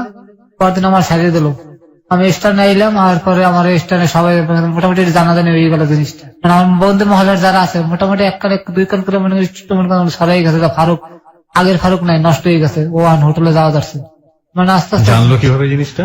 মানে আমার মতন তো বহুত লোক হোটেলে যায়, তাকে আমার দেখে ফেলাইছে। আচ্ছা আমি পলাই গেছি, ঠিক আছে, কিন্তু আমার মতো অনেকে তো হয়নি যায়। আচ্ছা ফারুক আর ভালো নাই, ও নষ্ট হয়ে গেছে, ও খারাপ হয়ে গেছে। পরে আমার জানাজানি গেলে, তারপরে মালিক সমিতি আমার ডাকছে। মালিক সমিতি? হ্যাঁ, যে তোমার ব্যাপারে অনেক ভালো কমপ্লেন নিজেকে আমাকে আছে, ভালো আছে, কিন্তু তুমি বর্তমানে তুমি কি করতে আছো, তুমি বাড়ি চলে যাও, চাকরি করো না, কদিন রেস্ট করে তারপর আও। পরে আমি বললাম যে না, আমার মাফ করে দেন, এবারের মতন আমি আর কোনো সময় এই কাজ করবো না, কাজটা মাফ করে দিলাম। আমার কথা একটা ইউনিয়ন আছে, পরে আমার কাছে ইউনিয়ন আছে, আমার হাতে উড়িয়ে দিয়েছে যে আপনি ফারুকের কি বিচার করবেন করেন, ফারুক আজকাল ওদিকে যাওয়া শুরু করছে, তখন বদনাম করতে আছে। পরে আমার বলে সত্যি ঘটনা কথা, তুই ওদের কি লেগে যাস। তবে আমি সভাপতির বললাম যে ভাই এই ঘটনা আমার লাগতে ঘটতে আসলো, কারণ আমি তো ভাই বিপদে পড়ে, আমি নিজের দিয়ে কিছু করতে আসলাম, মন দিয়ে আমি ইচ্ছে করে করতে আসলাম, হইতে আছে। মানে এই ভদ্র মহিলা দুইজনের ঘটনা বললেন? একজনের কথা কইছি। একজনের কথা বললেন, যে মহিলা আপনাকে বাধ্য করছে? প্রথম যার কথা কইলাম। আচ্ছা, পরে করলাম কি ঠিক আছে, আমি ব্যবস্থা নেব, তুই বদলি, তোর জন্য ম্যাডামের জন্য ডাকবেন না, তুই আমার ডিউটিটা আমার দিবি। আমার সভাপতি কইলো, আমি বললাম হ্যাঁ, তুমি আমার ডিউটি এতক্ষণ হারিয়ে তুমি মারিয়ে খাইতেছো আমার এখন। মানে ডিউটি সে চাইলো আপনার কাছ থেকে? ঠিক আছে, তোর যাতে এগুলো করতে আমার ডিউটিটা দে, তুই দেখ কত পারে আমি দেখুন, তোর যাওয়া লাগবে না, তুই রেস্টে থাক। আমার চেয়ার ছিল ভাইয়া হিরোইন সির মতন হয়ে গেল কিছুদিনের ভিতরে। এখন তো মোটামুটি দেখান, আমি এগুলো আসলাম না, আরো খারাপ হয়ে গেছিল, আমার রাত দিয়ে বাইরে গেছিল। ওকে, এই সবার নজরে পড়ছে যে কি পুরো কি হয়ে গেল, হিরোইন মানে সবার মোহে মোহে আমি নেশা করতেছি সমানে। বিরতি নিতে চাই প্রিয় শ্রোতা আরো একবার। এই গল্পটা শোনার প্রেক্ষাপটে সবার প্রতি শ্রদ্ধা রেখে বলতে চাই, কারো কারো মনে, আপনাদের মনে হয়তো বা রোমান্সের জায়গাটা থেকে, এরকম ফান কিংবা ফাজলামো জায়গা থেকে হয়তো বা এই কথা আপনারা হয়তো বলতেছেনও, যে কথাটা ওই যে সভাপতি একটু আগে বলেছে, এই ধরনের কথা। But the thing is not like is sex, এটা না। অফকোর্স ইটস আ ক্রাইম, এটা একটা অবশ্যই অপরাধ, অনেক বড় অপরাধ। এবং একটা মানুষের স্বাভাবিক জীবন নষ্ট করে তাকে নিংড়ে তার জীবনের সঞ্জীবনী শক্তি বের করে নিয়ে নেওয়া অবৈধভাবে, এবং একজন মানুষের গচ্ছিত সম্পদ নিয়ে গেলে যেহেতু অপরাধ হয়, আর একজন মানুষের পুরো জীবনটাকেই যদি এভাবে নিয়ে নেওয়া হয় নিংড়ে, সেটা কত বড় ধরনের অপরাধ হতে পারে, সেই জায়গাটাকে আপনারা ফোকাস করুন। এবং সেখান থেকে এই আজকের এই জীবনের গল্প প্রচার করে আপনাকে সচেতন করার চেষ্টা আমরা করছি। আমরা আবারও 4 মিনিটের ছোট্ট একটা বিরতি নেব, 4 মিনিট পরে আবারও ফিরে আসবো এই ভদ্রলোকের কাছে। উনি হচ্ছেন ফারুক। আজকে তার জীবনের গল্প আপনারা শুনতে পাচ্ছেন। ওকে দেখার জন্য আপনারা ফেসবুকে আসতে পারেন। আমার ফেসবুকের ঠিকানা www.facebook.com/kibriya.rj। আমি আবারও বলছি www.facebook.com/KEBRIA.RJ। পেজটি আছে আরজে কিবরিয়া নামে। এন্ড প্লিজ আপনারা পেজটিতে লাইক দিয়ে দেবেন। লাইক দেওয়ার সঙ্গে সঙ্গে আপনি আমার Hello 8920 মেম্বার হয়ে যাবেন, এবং এই পেজটি থেকে আপনি আমার যে অনুষ্ঠানগুলো আছে সেই অনুষ্ঠানগুলো সম্পর্কে যাবতীয় আপডেট পাবেন। এবং আপনারা জানেন যে আমি খুব সম্প্রতি নতুন আরেকটি অনুষ্ঠান শুরু করেছি, যেটি প্রচার করা হচ্ছে শনিবার বিকেল 3টায়। এই অনুষ্ঠানটি আমার অন্তরের একটা অনুষ্ঠানটার নাম হচ্ছে জননী। আপনাদের সবারই একবার করে মায়ের প্রতি ভালোবাসা থেকে এই অনুষ্ঠানটি শোনা উচিত। শনিবার বিকেল 3টায় শুরু হয়, 3টা 10 থেকে 4টা পর্যন্ত, 1 ঘন্টার খুবই অল্প সময়ের জন্য, এবং নিশ্চয়ই আপনারা অনুষ্ঠানটা মিস করবেন না। জননী প্রতি শনিবার বিকেল 3টায়। ক্লোজ আপ মনে করিয়ে দেয় জীবনের দুর্দান্ত কিছু মুহূর্ত। এসব মুহূর্তের দেখা পেতে পেরোতে হয় হাজারো বাধা বিপত্তি। বাধা অতিক্রম করতে গেলে অনেক সময় আসে ব্যর্থতা। চেষ্টা, সাহস, আত্মবিশ্বাস এবং ইচ্ছা শক্তির মাধ্যমেই আমরা জয় করতে পারি সব বাধা, অর্জন করতে পারি জীবনের কিছু দুর্দান্ত মুহূর্ত। ক্লোজ আপ দুর্দান্ত ফ্রেশনেস বানায় দুর্দান্ত মুহূর্ত। ফিরবো ঠিক 4 মিনিট পর। Close Up presents Hello 8920. Close Up. The closer, the better. প্রিয় শ্রোতা, আমরা আবারও স্বাগত জানাচ্ছি আপনাকে ক্লোজ আপ প্রেজেন্স Hello 8920 তে। ফারুক রয়েছে আজকে জীবনের গল্প বলার জন্য। ক্লোজ আপ মনে করিয়ে দেয় জীবনের দুর্দান্ত কিছু মুহূর্ত। এসব মুহূর্তের দেখা পেতে পেরোতে হয় হাজারো বাধা বিপত্তি। বাধা অতিক্রম করতে গেলে অনেক সময় আসে ব্যর্থতা। চেষ্টা, সাহস, আত্মবিশ্বাস এবং ইচ্ছা শক্তির মাধ্যমেই আমরা জয় করতে পারি সব বাধা, অর্জন করতে পারি জীবনের কিছু দুর্দান্ত মুহূর্ত। ক্লোজ আপ দুর্দান্ত ফ্রেশনেস বানায় দুর্দান্ত মুহূর্ত। ফারুকের কাছে যাবার আগে আপনাদেরকে বলতে চাই, আপনারা নিশ্চয়ই জানেন জীবনের গল্প 2 বইটি বাজারে পাওয়া যাচ্ছে, এবং আপনি যদি বইটি সংগ্রহ করতে চান তাহলে ফোন করবেন 16297 এই নাম্বারে। আমি আবারও বলছি 16297 এই নাম্বারে বইটি আপনি রকমারি.com থেকে কালেক্ট করতে পারবেন মাত্র 150 টাকায়। হ্যাঁ, আমরা ফারুক কথা না বাড়িয়ে আবার আপনার কাছে ফিরছি। তারপর পরে সভাপতি করলে আমি রাজি হলাম, প্রতিদিন আমার 1,500 টাকা নষ্ট হইতেছে। আমি কোন রকমের আমি লগালগ মিথ্যা কথা শুরু করলাম যে না আমি এই সময়ের মধ্যে নাই, কান ধরলাম, আপনারা যত দিকে আমার ধান ঠ্যাং পিঠে ভেঙে গেলাই দিন, আর লোক ফিট করে দিতে আমার অনেক পাইতাম আটকে পুলিশে দিয়ে দেবে, আমি হোটেল বাদ দিয়ে দিলাম। মনে করলো পরে দিলাম আমি, আমার প্রতিদিন 1,500 টাকা আমি নষ্ট করতে রাজি না। পরে এক পর্যায়ে ওই ম্যাডামে যে প্রথম যে ম্যাডাম নিল উনি মনে হয় বাইরে চলে গেল, উনি তো এনজিওর লোক জড়িত, দেশের বাইরে চলে গেল। বাইরে চলে গেল। আমার জন্য যাবে আমার ডাকছে এয়ারপোর্টে, উনি যে যাই আমার কয়নি, উনি ব্যাগটা গাড়িতে উঠে গেছিল এয়ারপোর্ট চলো। এয়ারপোর্ট আইলাম, আমি গাড়িতে যে আমার যে ঘটনা গুলি করছে এগুলো আপনারা কইতেছি। জি, ও দেখ আমি তোরা ভালো চাই, তুই বেশি করিস না, তোর জীবনটাকে তুই খুয়াবি, তোর ভালো চাই দেখে আমি আইলে তোর লোক ভালো জিনিস তুই খাইলে আবার ঠিক হয়ে যাবি, চেয়ার সব ঠিক হয়ে যাবে, তারপর তোর আমি বাইরে চিকিৎসার লোক পাঠাবো, তুই ম্যাডামের দ্বারা আর যাবি না, তোর কিন্তু ম্যাডাম পঙ্গু বানিয়ে হেলাইবে। উনি কথা কিন্তু আমি জিনিসটা বুঝতে করতে পারিনি ভাই, নলেজে ঢুকে নেই আমার। হ্যাঁ, তোর আমি কিছু টাকা দিয়ে দিতেছে, তুই 1 মাস ফুল ঘরের মধ্যে খাবি আর ঘুমাবি, কোথাও যাবি না। উনি আমার 20,000 টাকা দিয়ে গেল। আমি যে নাই হুনি তোর তোর পিছনে কিন্তু আমার লোক লাগাই না থাকবে। আচ্ছা, উনি যা করলাম সবে হা হা করে গেলাম। তারপর উনি গেল গিয়া। আচ্ছা, স্টকটা আমি করে ঢাকা মেডিকেলে যাওয়া, ওই ম্যাডাম আমি একটা ফোন দিয়েছিলাম, দ্বিতীয় ম্যাডাম, ম্যাডাম আমি তো স্টক করছি, আমি তো ঢাকা মেডিকেলে, তুই কোনো চিন্তা, তোর যত চিকিৎসা যত টাকা লাগে আমি দেবো, থাক। এই রাত্রে বলে কথা কথা সকালবেলা ঠিক উনি আইসি, একটা বোরকা পরিয়া আমার পাশে খাড়াইছে, আমি চিনতে পারিনি। উনি আমার অনেকক্ষণ ধরে আমার টাকা দিল আমার নাকুমের দিকে, দেখে মাথা রেবিল করিয়া চলে গেল, তো আমি চেহারা দেখতে পারিনি, আচ্ছা, আচ্ছা, চক্ষু দেখছে খালি। কত সে রাত্রে, আর ওই সময় আমার বউ আমার লগে, ওকে, মানে বউ কি জানতো যে আপনি এই ধরনের পেশার সঙ্গে জড়িত আছেন? না না না, হাল্লা তো আমার কোনো ই নেই, সম্পর্কই নাই। না যে ইউনিয়নে তখন আমি স্টেক করছি, তখন লগালগ আমি মনে করি মানে খুব কাছের মনে করি এখন ফোন দিয়েছে রাত্রি যে ভাই আমার শরীরের অবস্থা এই বিলে, আর সকালবেলা আমার বাসায় পড়ছে। আচ্ছা, আর এই সিএনজিতে করে আমার ঢাকা মেডিকেল লইছে। এটা কি আপনার সেকেন্ড টাইম স্ট্রোক? যে সেকেন্ড টাইম স্ট্রোক। ওকে, তখন ওই যে আমাকে ইউনিয়নে কাগজপাতি দেওয়া থাকে, আর সবার আপন জনের নাম্বার টাম্বার মোবাইল নাম্বার ওটার মধ্যে দেওয়া থাকে। ওকে, তখন ওই সময় আমার বোন নাম্বার দেওয়া আসলে আমার, ওকে, হিসেবে তো আমার ডিভোর্স হয়নি। ওকে, ওই কাগজপত্রের মধ্যে ওই নাম্বার খুঁজে দেবে, আমি ছোট ভাইয়ের নাম্বার এই সব পাইছি। ওই সবার ফোন দিছে, তার বাড়িতে যখন ফোন দিছে তখন আমার মা মনে করছে আমার কাছে অনেক টাকা আছে, আর এটা আমি জিরো, কিছু নেই আমার লাগে। ওকে, পরে আমার বোন লাগে আমার মাল লাগে বাজাবাজি মেডিকেলে বই, ওকে, বই করে আইনে চিকিৎসা করা, আমার স্বামী তালাক দিতে থেকে আমি হারে ছাড়বো না। আর মা গা তোর আর বিশেষ করে তুই এত এত কাহিনী করছিস আমার পোলার লাগে, আমি আমার পোলা নিয়ে ঢাকা নিয়ে বরিশাল নিয়ে চিকিৎসা করাবো, লাগলো দুজনের ভিতরে। ডাক্তারে আমার নাম কেটে দিল যে আপনাদের ঝগড়া লাগে আশেপাশে রোগীর অসুবিধা হয়েছে আছে, আপনি রোগী লয়ে যান। পরে আমার বরিশাল লয়ে গেল, নিয়ে আমার মনে করেন যে এই বরিশালে যাওয়ার পর মনে করেন হলো শুরু হলো অত্যাচার। ওকে, আবার সেই অত্যাচার। মায় বাপে কইতেছে যারা মসজিদের সামনে হালাইছে, হালার ফলে অনেক অন্যায় করছে জীবনে, মানুষের নামাজ পড়ে যাইবে আর দোয়া করবে, এই পাপের ফসল। প্যারালাইসিস মানুষের ভালো মানুষের অনেক, এগুলো প্রায় জায়গায় হারা হয়েছে পাপিষ্ট, মসজিদের সামনে হওয়াই তো মানুষের যাইবে আর দোয়া করবে, এতে ভালো হয়ে যাবে। এটা আপনার এলাকার লোকজন বললো? আমার বাপে বললো। আপনার বাপে বললো এটা? হ্যাঁ। পরে মাই রাজি হইলো, পরে একটা তেরফল মসজিদের ঠিক দরজাটার সামনে হলো, রোদের মধ্যে শুয়ে তার আমির মধ্যে হইয়ে থাকতাম। বাগামারের তেল আসলো, তেল তেল সাপের তেল, এতে আমার পাড়া আপনি দেখাতে পারলো একটু বুঝতেন ভাইয়া, এই দেখান পড়ছে কেমন ঠান্ডা রে। একটু একটা মিনিট। হ্যাঁ, দেখতে পাচ্ছি। দেখছেন পুড়িয়ে ফেলে সময় ওই তেল মেখে রোদের মধ্যে হালা চামড়া ফুললে উঠতো আমার, ওই তেল দেওয়ার পরে চামড়া ফুললে ঠোঁস ধরে উঠতো, পানির লোকে চিল্লেতাম, কেউ একটু দাঁড়াইতো না। পরে ভাইয়া আমার খুব খারাপ লাগতেছিল যে আমার হার্টের মধ্যে আস্তে আস্তে ব্যথা শুরু হয়ে গেল, এই দেখে জিনিসপত্র দেখে কোথাও আমার মেডিকেলে ভর্তি করবে। আমার বউরের আমি খারাপ করে ভালো করে করছে জানেন, আমার ইউনিয়ন থেকে টাকা উড়েছে। হ্যাঁ, ও আই আমার চিকিৎসার দায়ভার লইলো যে আমার স্বামীর আমার হালাত ডিভোর্স হোক, একটা মানুষকে আমি বাঁচানোর চেষ্টা করে যাই। আর ওই 4,000 টাকা অর্ডার আছে আমি জানি না, ওকে তোমার সমিতি দিয়ে 4,000 টাকা দিছে। আচ্ছা, আমি ওই আগের কথা ভুলে গেলাম, যা ও আমার পাশে দাঁড়াইছে তো। ওকে, পরে 4,000 টাকা সিটি স্ক্যান করলো, রক্ত পরীক্ষা করলো, আমার সবাই ধরে নিয়েছে যে আমার অন্য কোনো রোগ হয়েছে, প্রবলেম আছে। হ্যাঁ, হ্যাঁ। পরে রক্ত পরীক্ষার মধ্যে কিচ্ছু পাইলো না, ফ্রেশ। আচ্ছা, আমি ভয় পেয়ে গেছিলাম রক্ত পরীক্ষার কথা হয়নি, কারণ পাওয়ার যদি যায় কিছু একটা। হ্যাঁ, পরে আমার ওষুধ পানি কিনে টেন দিয়ে আমার বউ আমার গেল গিয়া, আবার চলে গেল। হ্যাঁ চলে গেল, হ্যাঁ মতো চলে গেল। ওকে, সবাই আমার মনে মধ্যে সন্দেহ লাগলে কি আমার মনে ক্যালসিয়াম শর্ট হয়ে গেছে। মায়ের বলে মা আমার একটা পুঁই শাক আর ঢ্যাঁড়স খাওয়া খালি, পুঁই শাক আর ঢ্যাঁড়স। হ্যাঁ এই দুইটা জিনিস আমার কোনো লজ্জত মজ্জত নেই।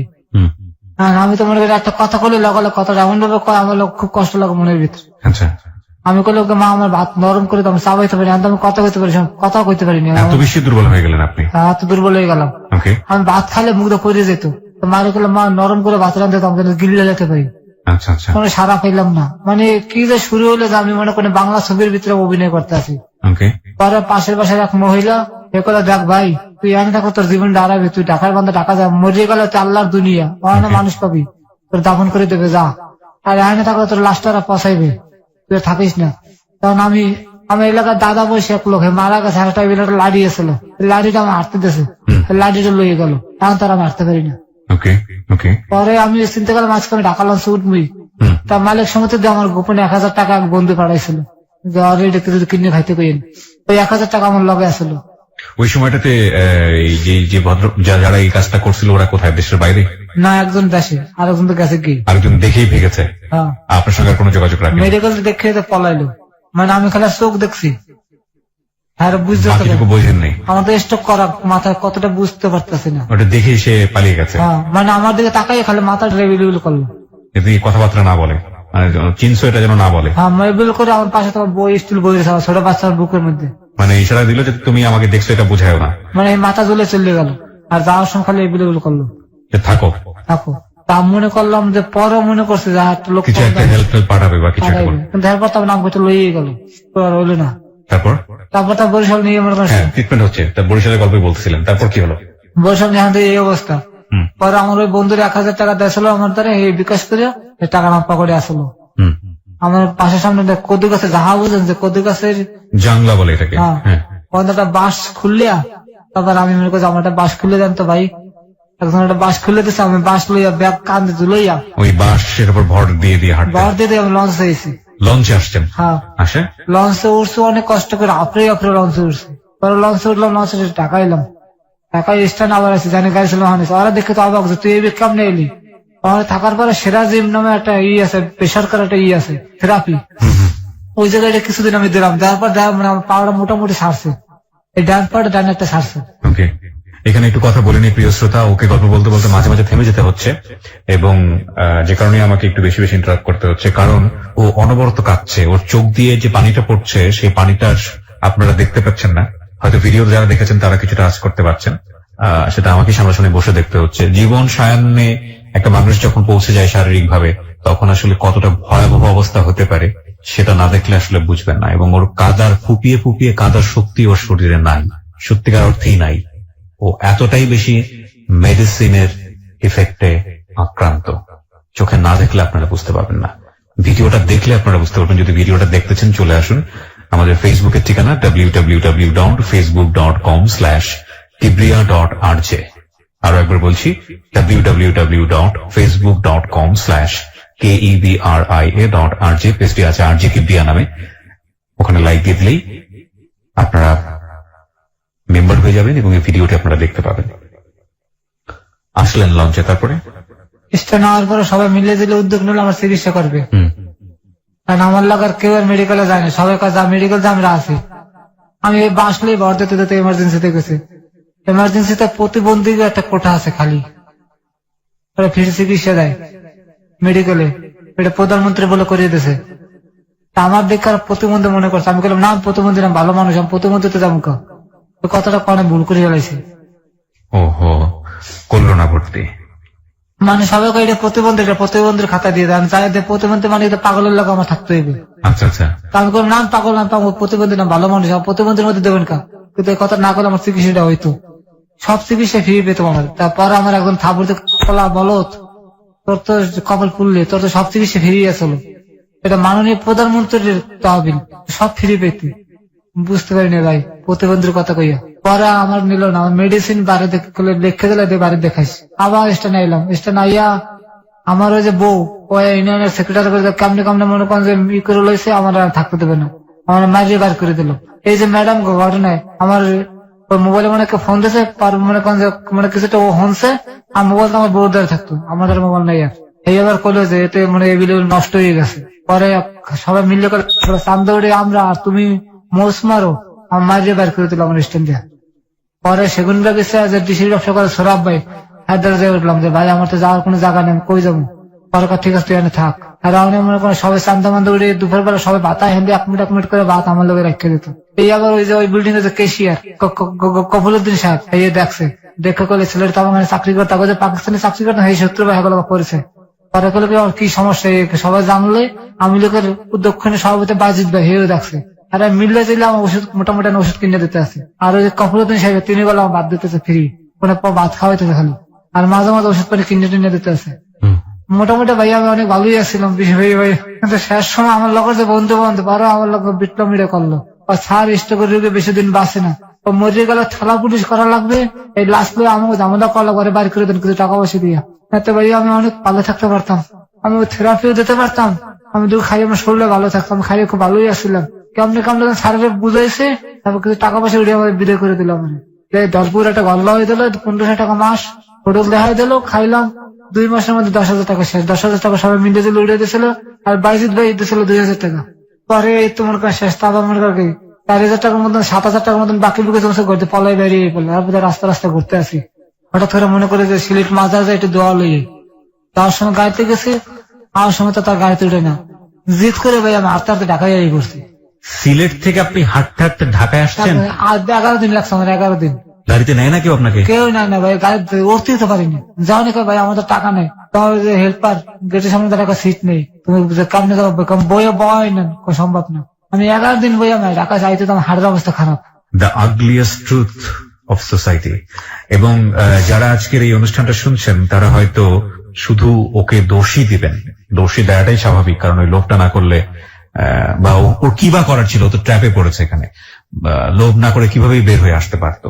তবে এটা ঠিক যে ওর লোভ হয়েছিল মাঝখানে, কারণ ওর টাকা পয়সার কথা বারবার আসছিল। ওর জায়গাটা থেকে লোভটা করাটাও কি স্বাভাবিক না? এটাও একটা বড় প্রশ্ন। কিন্তু একজন রোগী, একজন রোগাক্রান্ত মানুষ, একজন দুস্থ মানুষ যার শরীর দেখে বোঝা যায় যে শরীরে রোগ বাসা বেঁধেছে, এই মানুষটা কি বাসের মধ্যে ছোট্ট একটা জায়গা পেত না? একটা ওই যে টানেল যেটা থাকে মাঝখানে হেঁটে গিয়ে দুপাশে বসতে হয়, টানেলের কোন একটা জায়গায় তাকে কি বসিয়ে নেওয়া যেত না? করেন না দুটো কারণে। একটা হচ্ছে বাসের সিটে যারা বসে থাকেন তারা স্বস্তি বোধ করেন না, তাদের আসলে অনেক আরামের প্রয়োজন, এবং তারা আরামে বসে থাকতে গিয়ে এই ধরনের মানুষজন দেখে যদি বিরক্ত হয়, কারণ তারা মনে করে এরা হিরোইন খাই, এদের জীবনটা এরা নিজেরা নষ্ট করছে, সুতরাং এদের শাস্তি হিসেবে আমাদের এদের সাথে খারাপ ব্যবহার করা উচিত। একটা শব্দ তো আমাদের সমাজে প্রচলিত আছে হিরোইনচি, এবং হিরোইনচি বললে আসলে কিছু বলতে হয় না, আগে পিছিয়ে কিছু বলতে হয় না, ও খারাপ, ওর শাস্তি প্রয়োজন। ওই সিটে বসা মানুষগুলো যখন খারাপ চোখে দেখেন, তখন হেল্পার, সেও তো এই শ্রেণীরই মানুষ, এদের মতোই খেটে খাওয়া মানুষ, সেও বাধ্য হয় খারাপ আচরণ করার জন্য। যারা আজকের এই অনুষ্ঠানটা শুনছেন, রেডিওর শ্রোতা যারা আছেন, আমি বিশ্বাস করি তাদের মধ্যে অনেকেই এরকম আছেন। এই অনুষ্ঠানটা শুনে উহুহা করবেন, সকালবেলা আবার যাতাই হয়ে যাবেন। কিন্তু আমি এটা বিশ্বাস করতে চাই, এই অনুষ্ঠানটা আজকের পরে হয়তো অনেক কি পাল্টাবে। ভাই, খুব ক্ষুদ্র জীবন, মানে অল্প কিছু সময় নিয়ে দুনিয়াতে এসেছি, হ্যাঁ, এবং আজকে আছি, কালকে নাও থাকতে পারি। আপনি এখন শুনছেন, হয়তো কালকের রাতে হয়তো আপনার সুযোগ নাও হতে পারে। অনেক মানুষ মারা যাবে আজকের রাতে, হয়তো কালকের মধ্যে আপনিও তাদের পথে হয়তো বা চলে যেতে পারেন। মানে এই ক্ষুদ্র জীবনে এত আরাম আয়েশ, এত বেশি লালসা, এত বেশি লিপ্সা, এত বেশি জিঘাংসা, লাভটা কি?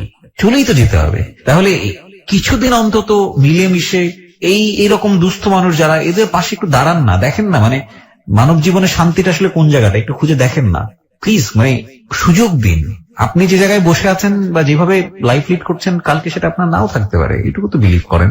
হ্যাঁ, আচ্ছা, তো আপনি 11 দিন হেঁটে হেঁটে আপনি সিলেট থেকে আপনি ঢাকা আসলেন, এইরকম একটা মানুষ। স্যান্ডেলটা আমার সামনে দেখছেন না, ওই একটা স্যান্ডেল পা তারা ফুটে হয়ে গেছে, পরে কিনে লেছে গাও ছিঁড়ে দিয়ে 100 টাকা দিয়ে। খাওয়ানোর কোনো চিন্তা করা লাগবে না। সিলেটের মানুষ আল্লাহ অনেক ভালো মানুষ। আর রাস্তার মধ্যে বইয়ে রয়েছি, এই জিজ্ঞাসা কি বাবা তোমার এবিল লাগতেছে কা, মাথা না কা এদের লাগছে, এসে মাথা ধুলাতাম, কথা কইতাম, বরিশালের ভাষা কথা মনে ডাকাত ঢুকে মনে করে মাইন্ড মেরে দেবে, এরকম কবার বান ধরলাম, কথা কইতাম না, খাওয়ানোর কথা করলাম, মাথা ধুলাতাম। কতটা বাড়িতে নিয়ে ভাত খাওয়াইতে হবে, বিশ্বাস করেন ভাই, আর মনে করেন নিজে আপন লোকের মতন আমার দেখছে। কতটা বাড়িতে যাও, 10 টাকা 20 টাকা দিয়ে দিয়েছে, তুমি যাও, আর খালি আল্লাহ দ্বারা ফরিয়াদ করতাম, আল্লাহ আমি তো কইতে পারি না, তুমি আমার মানুষ দেখাই দাও। মাদ্রাসার পোলাপানরা আমার খাওয়ান কিনে দিয়ে গেছে। আল্লাহর বিশেষ একটা রহমত আমি সিলেট পর্যন্ত পাইছি। যখন ঢাকা শহরে ঢুকলাম, যার দ্বারা আত্মা থেকে কয় কোনটা খাও, বাবা খাও না হিরোইন খাও। আজকে পার্কে বয়ে রয়েছি, আপনারা আমাকে সময় আমি তাড়াতাড়ি ওদিকে বসেছি, তাড়াতাড়ি যাইতে হবে। কয়টা বয়স ভালো মোটামুটি স্টুডেন্ট পোলাপান, মামা আমার একটু যেতে পারো, আমি একটু খাবো। আরে তখন আমার খুব খারাপ লাগছে, আল্লাহ আমি কোন ধরে তোমার লইয়ে যাও, আমার আর থাকতে দিই না। প্রিয় শ্রোতা, আমরা আরেকটা বিরতি নেব, মাত্র 5 মিনিটের বিরতি। 5 মিনিট পরে আমরা আবারও ফিরে আসবো ক্লোজ আপ প্রেজেন্স হ্যালো 8920-তে। আজকে ফারুক দুস্থ একজন মানুষ, সে এসছে আমাদের হ্যালো 8920-তে, আমাদের হ্যালো 8920 পরিবারের কাছে তার জীবনের গল্পটা বলার জন্য, আর 10 জন মানুষকে সচেতন করবার জন্য যে আপনিও যে কোনো সময় ভিকটিম হয়ে যেতে পারেন, সচেতন থাকুন। কিছু কিছু মানুষ থাকে একেবারেই বিনা লোভে বাধ্য হয়ে বিপদে জড়িয়ে যায়। আমাদের আজকের অতিথি তাই, যদি ওর কথাগুলো আমরা আগাগোড়া বিশ্বাস করি, এবং বিশ্বাস না করে উপায় নেই, কারণ ওর জীবনের যে সারল্য, যে বলাটা, প্রত্যেকটা জিনিস এত পুঙ্খানুপুঙ্খ ভাবে ও বলছে, তাতে বিশ্বাস না করে উপায় নেই। আমরা 5 মিনিট পরে আবারও ফিরে আসবো। ওকে যদি দেখতে চান চলে আসতে পারেন আমার ফেসবুক পেজে, ফেসবুকের ঠিকানা www.facebook.com/kebria.rj। আমি আবারও বলছি www.facebook.com/kebria.rj। পেজটি আছে আরজে কিবরিয়া নামে। ফিরছি ঠিক 5 মিনিট পর। Close Up presents Hello 8920. Close Up. The closer, the better. Close Up presents Hello 8920. Close Up. The closer, the better. প্রিয় শ্রোতা, আমরা একেবারে শেষের দিকে চলে এসেছি। নিঃসন্দেহে একটি দুর্ধর্ষ, কি বলবো, একেবারেই সহ্য করা যায় না এরকম একটি অমানবিক জীবনের গল্প। আমরা কথা না বাড়িয়ে আবারও ফারুকের কাছে ফিরতে চাই। যারা জীবনের গল্প বলতে আমাদের এখানে আসতে চান তারা আমাদেরকে ফোন করবেন। আমাদের ফোন নাম্বারটি হচ্ছে 09613892892। আমি আবারও বলছি 09613892892। হ্যাঁ ফারুক, শুনি তারপর। সিলেটে নারায়ণগঞ্জ গেছে, আমার এক বন্ধু থাকে ড্রাইভার, আমি হারে খোঁজার লোকে নারায়ণগঞ্জে গেলাম। আচ্ছা, তাছাড়া যে আমি অসুস্থ হয়ে পড়ি। চাষারা, নারায়ণগঞ্জ চাষারা। হ্যাঁ, পরে যে আমি যে আড়া অবস্থা স্ট্রোক করছি আমি নিজে জানি না। ডাক্তার একটা স্বাস্থ্য সেবা আছে নারায়ণগঞ্জে, ওনার ডাক্তারে করলেন নাম টিকিট কেটে দেখালাম, উনি কাউকে দেখে কথাবার্তা কয়ে কাউকে আপনি স্ট্রোক করছেন, আপনি এই মুহূর্তে আপনার আত্মীয়স্বজন খবর দেন। তার আগে একটা কাজ করলাম, আমরা একটা ইসিজি করে নিলেন। ইসিজি দেখে আপনি বাঁচতে আছেন, আমি তো বিশ্বাস হয় না। তখন আমি ইসিজি রেফার কাউকে আপনি ঢাকা যাই যে কোনো যে মেডিকেল পাবেন সেটি তাতে ভর্তি হইবেন। আমি ওই মুহূর্তে মনে করেন যে ঢাকার দিকে রওনা দিলাম। আচ্ছা, আর বাড়িতে একটা ফোন দিলাম যে তোমরা যদি আমার পারো একটু আমার পাশে দাঁড়াও। কেউ আর আমার পরে ফোন দিলাম, কেউ ফোন ধরে না। পরে আমি মিটফুট হাসপাতালে আইলাম, আইয়া মনে করেন কাগজ দেখাইলাম যে আমার ইসিজি রিপোর্ট, আর লগালগ আমার ভর্তি দিয়ে দিল। আইসিইউ তো হয়ে গেল, নিয়ে অনেকগুলো ট্যাবলেট দিল, এগুলো একবারে খাই শুয়ে থাকেন এখানে, কোনো কথাবার্তা দরকার না। আপনি কালকে দিনে কথা কম লাগে, দিনে আপনি একটা ইসিজি করা লাগবে, এই একটা ইসিজি আমরা বিশ্বাস করতে পারি না, আমাদের কোনো টাকা নেই। পরে অন্য ডাক্তারের কথা ঠিক আছে ভর্তি নাও, ভর্তি নিল। আমার 2 দিন পরে বড় ডাক্তার এলো, বড় ডাক্তার আছে নামে তো করে কইতে পারি না যে স্যার আমার এই সমস্যা আছে, মেডিকেল বার করে দেয়। হ্যাঁ, যে ট্রিটমেন্ট দেয় সেই ট্রিটমেন্টে আমি চলতে আছে। আপনি এই অনুষ্ঠানের খোঁজটা পেলেন কিভাবে? আমি আপনার অনুষ্ঠানটা প্রতিবার যখন গাড়ি চালাতাম, যখন দূরে যেতাম, আমি আপনার অনুষ্ঠানটা শুনতামই সবসময় শুনতেন? সব সময়। আমি প্রথম শুনে যাই কবে জানেন, ওই যে একটা মাইয়ারে মনে করেন যে ওই যে আসলে নৌকায় বইয়া আপনার অনুষ্ঠানটা আপনার যাহা বলিব সত্য বলিব, হ্যাঁ পরিবারে যেটা প্রচার হয়। হ্যাঁ, হ্যাঁ, পোলাটারা মনে করেন যে নদীর ওদিকে লইয়ে যায়, আর হ্যাঁ, এবং মেয়েটাকে রেপ করেছিল। হ্যাঁ, এরপর হেডে শুরু করে আমি এটা যাহা বলিব সত্য বলিব সম্ভবত 3য় বা 4র্থ এপিসোড ছিল, এবং খুবই সারা জাগানো একটা এপিসোড ছিল। জি, আমরা ঠিক জানি না এই মেয়েটি এখন কোথায় আছে, কেমন আছে। আমরা আশা করছি ভালো আছে, ভালো থাকুক সবসময়। যখন আমি খুব সাহস করে এসেছিল আমাদের এখানে সোসাইটিকে নিজের কথাগুলো বলার জন্য, এবং পুরান ঢাকার মেয়ে সে। তো আপনার এই সময় মনে হলো যে আপনার আমি জীবনে চিন্তা করলাম যে আমি যে কোনো সময় হার্ট স্ট্রোক করতে পারি, আমার 2বার স্ট্রোক হয়ে গেছে, মনে হয় আমি একটু শান্তিতে ঘুমাইতে চাই। মাথা দিছে লগালগ দুনিয়ার এই কথা করে খালি মনে পড়ে কি ভুল করলাম, এই ভুল করলাম, খালি মানে প্রশ্ন জাগে। ছেলেটা কোথায় আপনার? আমার মায়ের দ্বারা আছে, কথা বলা হয় না ভাই, মনটা খালি খা খা কান্দে। কি জীবন, মনুষ্য জীবন, কত দামি জীবন, সৃষ্টির সেরা জীব আমরা না, দুনিয়াতে আসলাম একদিন কোন ভাবে চাই না কিনে দিছে, দেখছে আর দেয়নি। ওই ঈদের আগে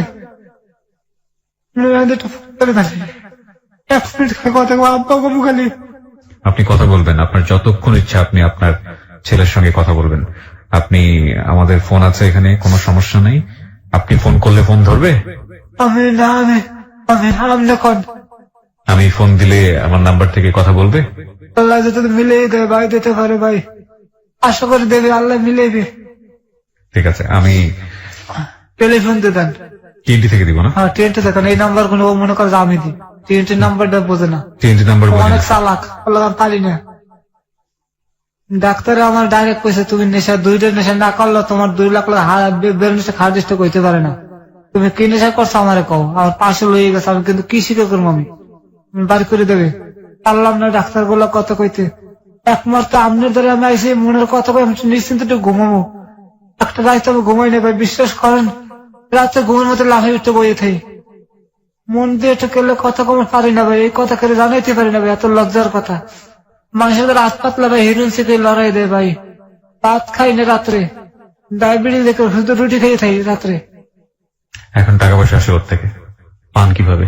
ভাই যদি কেউ মায়া হয় ভাই, বইয়ে থাকে রাত পাতি না, যদি আল্লাহ কেড়ে তো মনে করেন যে দয়া দিয়ে পাঠাতে 200 টাকা যদি কেউ দেয়, ওই ওষুধ তো দেশে ভাই লাগাই, হাড়ের ওষুধ দেশে কিনে খাইতে হবে, কিন্তু এত একদিনে কিনে খাইনি, কিন্তু এই দিয়ে পকেটে রাই, দাম কম এই দিয়ে পকেটে রাই, যান ব্যথা এই দিয়ে খাই, আচ্ছা, শুধু এই দিয়ে খাইতে আপনি এইভাবে খাচ্ছিলেন এটা ব্রেকের সময়, আমি সেজন্য জিজ্ঞেস করছিলাম আপনাকে। হ্যাঁ, যখন ওটা ব্যথা কি ওষুধ এটা? ওটা কিসের জন্য? হার্টের লোকে, হার্টের জন্য। কোসে একদিন ডাক লিখে দিয়েছে আমার যে একদিনে মিস করা যাবে না, কাগজপত্র আছে আপনি তো দেখেন, কিন্তু খাইতে পারেন না। একদিনে কিনে আমি খাইনি, একটা ওষুধ কিনে খাইনি। আপনার তো কোনো ফোন নাম্বারও নাই যোগাযোগ না করার? ভাই আমার কোনো কিছু না, মোবাইল তো লইয়ে গেছে। কি করবেন আপনি? আপনি কোথায় যেন ঘুমান? মাঝে মাঝে স্টেডিয়ামে ঘুমাই ভাই, জানি না ভাই, আটটা যখন দেখে দুর্বল লাগে তখন মনে ওখানে করি শুয়ে পড়েন? শুয়ে পড়ে, লুঙ্গি আছে আমার দ্বারা, লুঙ্গিটা গোসল মারিতে টোসল করতে পারেন? পার্কে যাই। কোন পার্কে? রমনা পার্কে? রমনা পার্কে যাই, গিয়ে যাই মনে করেন এই সময় একবার মনে করেন গোসল করে ওটা রোদে খারাই থাকি। কোথায়? ওটা পুকুর টুকুর আছে ওখানে? রমনা পার্কে একটা পুষ্কুনি আছে। তো ইয়ে হয় না আপনার পানিতে? তো আপনার শরীরের অবস্থা খুবই খারাপ, যে কোনো মুহূর্তে ডুবে হয়ে যেতে পারেন। না মানে পায়ে মানে আপুর দিয়ে মনে করেন সাবান টাবার নাইকা কিছু ধরে একটা ডুব দিয়ে মনে করেন সাবান সময় সারা আমার বুটে খারাই থাকি, গায়ে কাপড় চোপড় শুকিয়ে যায়। গায়ে কাপড় চোপড় শুকান? হ্যাঁ, খুলতে পারি না তো, শার্ট খুললে তার পড়তে পারবো না। মানে শার্ট খুলে পড়তে পারবেন না? মানে আপনার নখ দিয়ে তো সেই শক্তিটা পান না নাকি? এই হাত তো মনে করেন যে সোজা না, যে শার্টটা লই বাম হাত তো পুরোপুরি আপনার একদম কন্ট্রোললেস। গরম পানি যা তেল মালিশ করলে নাকি ভালো হয়, সবাই একই কথা যে মালিশ কর, মালিশ আমি কমনে করবো। একাই তো মনে করেন 2টা ডালা দেওয়া যায়, 3 নম্বর ডালা দিলে মনে করেন দুর্বল লাগে। বাথরুম টাথরুম টয়লেট করলে? সবাই ডাইনেতে, বাথরুম হলে কোনো কষ্ট হয় না ভাই, আর 4 দিন 5 দিন পর একদিন বাথরুম হয়। খাওয়াই তো নাই পেটের মধ্যে? খাওয়ার না ভাই, ভাত কবে খাই জানি না, 20 বার ভাত খাইছে আর খাইনি। ডায়াবেটিসের ভাই ভাত খাই না, খালি রুটি খেয়ে থাকি। ডায়াবেটিস আছে? আমার 3 নম্বর স্ট্রোকটা ডায়াবেটিসের লোকে। কিছু বলতে চান আমাদের লিসনারদেরকে? হ্যাঁ বলেন। ভাই আল্লাহ আপনাকে যতটুকু ধারণ ক্ষমতা দিচ্ছে ওই ক্ষমতা অনুসারে আপনারা ভাই চলাফেরা করেন, কোনো মেডিসিন দিয়ে আপনারা চলাফেরা করেন না ভাই, আমার মতন পঙ্গু হইন না ভাই। আল্লাহ আমার দিয়ে আপনাকে একটু শিক্ষা দেওয়ার সুযোগ হয়েছে ভাই, আপনারা আমার দেখেন ভাই, যতটুকু আল্লাহর ধারণ ক্ষমতা আছে অতটা দিয়ে আপনারা চলাফেরা করেন ভাই, মেডিসিনের ভিতরে কেউ যাইন না ভাই, পঙ্গু হয়ে যাবেন ভাই, আর আল্লাহর দিকে ভাই ঠিক করেন ভাই। He is really genuine man from my heart, I believe him. Believe এটা আমার একেবারে ব্যক্তিগত ব্যাপার, আপনার জায়গা থেকে আপনার মতো করে। ওকে যখন ফ্লোর দিলাম, ও জেনুইনলি আপনাদের কাছে সাহায্য চাওয়ার জন্য আসে নাই, ও শুধু বলতে এসছে সচেতন হন, আমরাও আপনাদের কাছে সাহায্য চাবো না। এবং মানে আমি টোটালি স্পিচলেস যে একটা মানুষের জীবন কিভাবে স্পয়েল করে দিতে পারে এই medicine. One medicine is enough, একটা ভুল ওষুধ এনাফ। আচ্ছা, আপনি কি আমাদের লিসনার যারা আছে তাদের কাছে কি হাত পাততে চান, তাদেরকে কিছু শান্তির জন্য বলতে চান? আমি না খাই শুয়ে রয়েছে ভাই, তো মনে করেন যে মনে করেন যে খিদা মনে করেন যে দুলি গেছে, তবে দাঁত পাতেনি। প্রিয় শ্রোতা, ও হাত পাতেনি, কিন্তু আমাদের মানবিকতার একটা জায়গা আছে। এই মানবিকতার জায়গা থেকে হয়তো অনেকেই ওকে সাহায্য করতে চাইবেন। যারা ওকে সাহায্য করতে চান, আমাদের যে হেলো 8920 বিকাশ নাম্বার আছে, যেহেতু ওর কোনো সেল নাম্বার নেই, আমি চাইলে ওর সঙ্গে সরাসরি কথা বলার জন্য একটা ব্যবস্থা করে দিতাম। সেই নাম্বারে ওর সঙ্গে আপনারা যোগাযোগ করতে পারেন। এছাড়া আমাদের অনুষ্ঠানে যে 2টো নাম্বার আছে, সেই 2টো নাম্বারে আপনারা সাহায্য পাঠাতে পারেন, যদি আপনি মনে করেন আপনার জায়গাটা থেকে ওকে কিছু হেল্প করা দরকার। আমি নাম্বার 2টো আপনাদেরকে বলে দিচ্ছি। এটা পার্সোনাল নাম্বার, হেলো 8920, এটা এজেন্ট নাম্বার নয়। আপনারা যারা সাহায্য পাঠাতে চান এই 2টো নাম্বারে পাঠাতে পারেন। 01782510515। আমি আবারও বলছি 01782510515। আরো একটি নাম্বার রয়েছে 01743075722। আমি আবারও বলছি 01743075722। এই নাম্বারে চাইলে আপনারা যদি মনে করেন ওর চিকিৎসার জন্য কিংবা ওর জন্য কিছু করা উচিত, আপনাদের ব্যক্তিগত জায়গা থেকে আপনারা চাইলে এই দুটো নাম্বারে বিকাশ করে ওর জন্য সাহায্য পাঠাতে পারেন। আরেকটি বিষয় বলতে চাই প্রিয় শ্রোতা, এই দুটো নাম্বারে নাম্বার দেওয়ার পরে আপনারা কন্টিনিউয়াসলি অনেকেই এখানে ফোন করেন। এই নাম্বার দুটো সব সময় রেসপন্স করা সম্ভব হয় না, অনেক সময় বন্ধ রাখতে হয়, এতগুলো ফোনের সঙ্গে কথা বলা সম্ভব নয়। এই দুটো শুধুমাত্রই বিকাশ নাম্বারের ক্ষেত্রে ব্যবহার করা হয়। সুতরাং আপনি ফোন বন্ধ পেলে বা আরো কনফার্ম হতে চাইলে আপনি যেটা করবেন, কোনো সাহায্য পাঠালে একটা টেক্সট পাঠিয়ে রাখবেন যে আমরা টাকাটা পেয়েছি কিনা, আমরা ফিরতি টেক্সট আপনাকে জানিয়ে দেবো যে আপনার অর্থ পাওয়া গিয়েছে। সুতরাং বন্ধ থাকলে কিংবা কোনোভাবেই আপনার ফোন রেসপন্স না করলে এখানে হতাশ হওয়ার কোনো কারণ নেই। শুধু একটা কথাই বলতে চাই শেষে এসে, মনুষ্য জীবন খুবই স্বল্প সময়ের জীবন, খুবই অল্প সময়ের জন্য আমরা দুনিয়াতে এসেছি। সবাই মিলে আমরা ভালো থাকতে চাই, একই সমাজে বসবাস করি। একজন মানুষ দুস্থ থাকলে তার দিকে যদি হাত বাড়িয়ে দিতে না পারি, কেমন মানুষ আমরা, কোন বিবেক নিয়ে আমরা বসবাস করি? ভালো থাকবেন সবাই।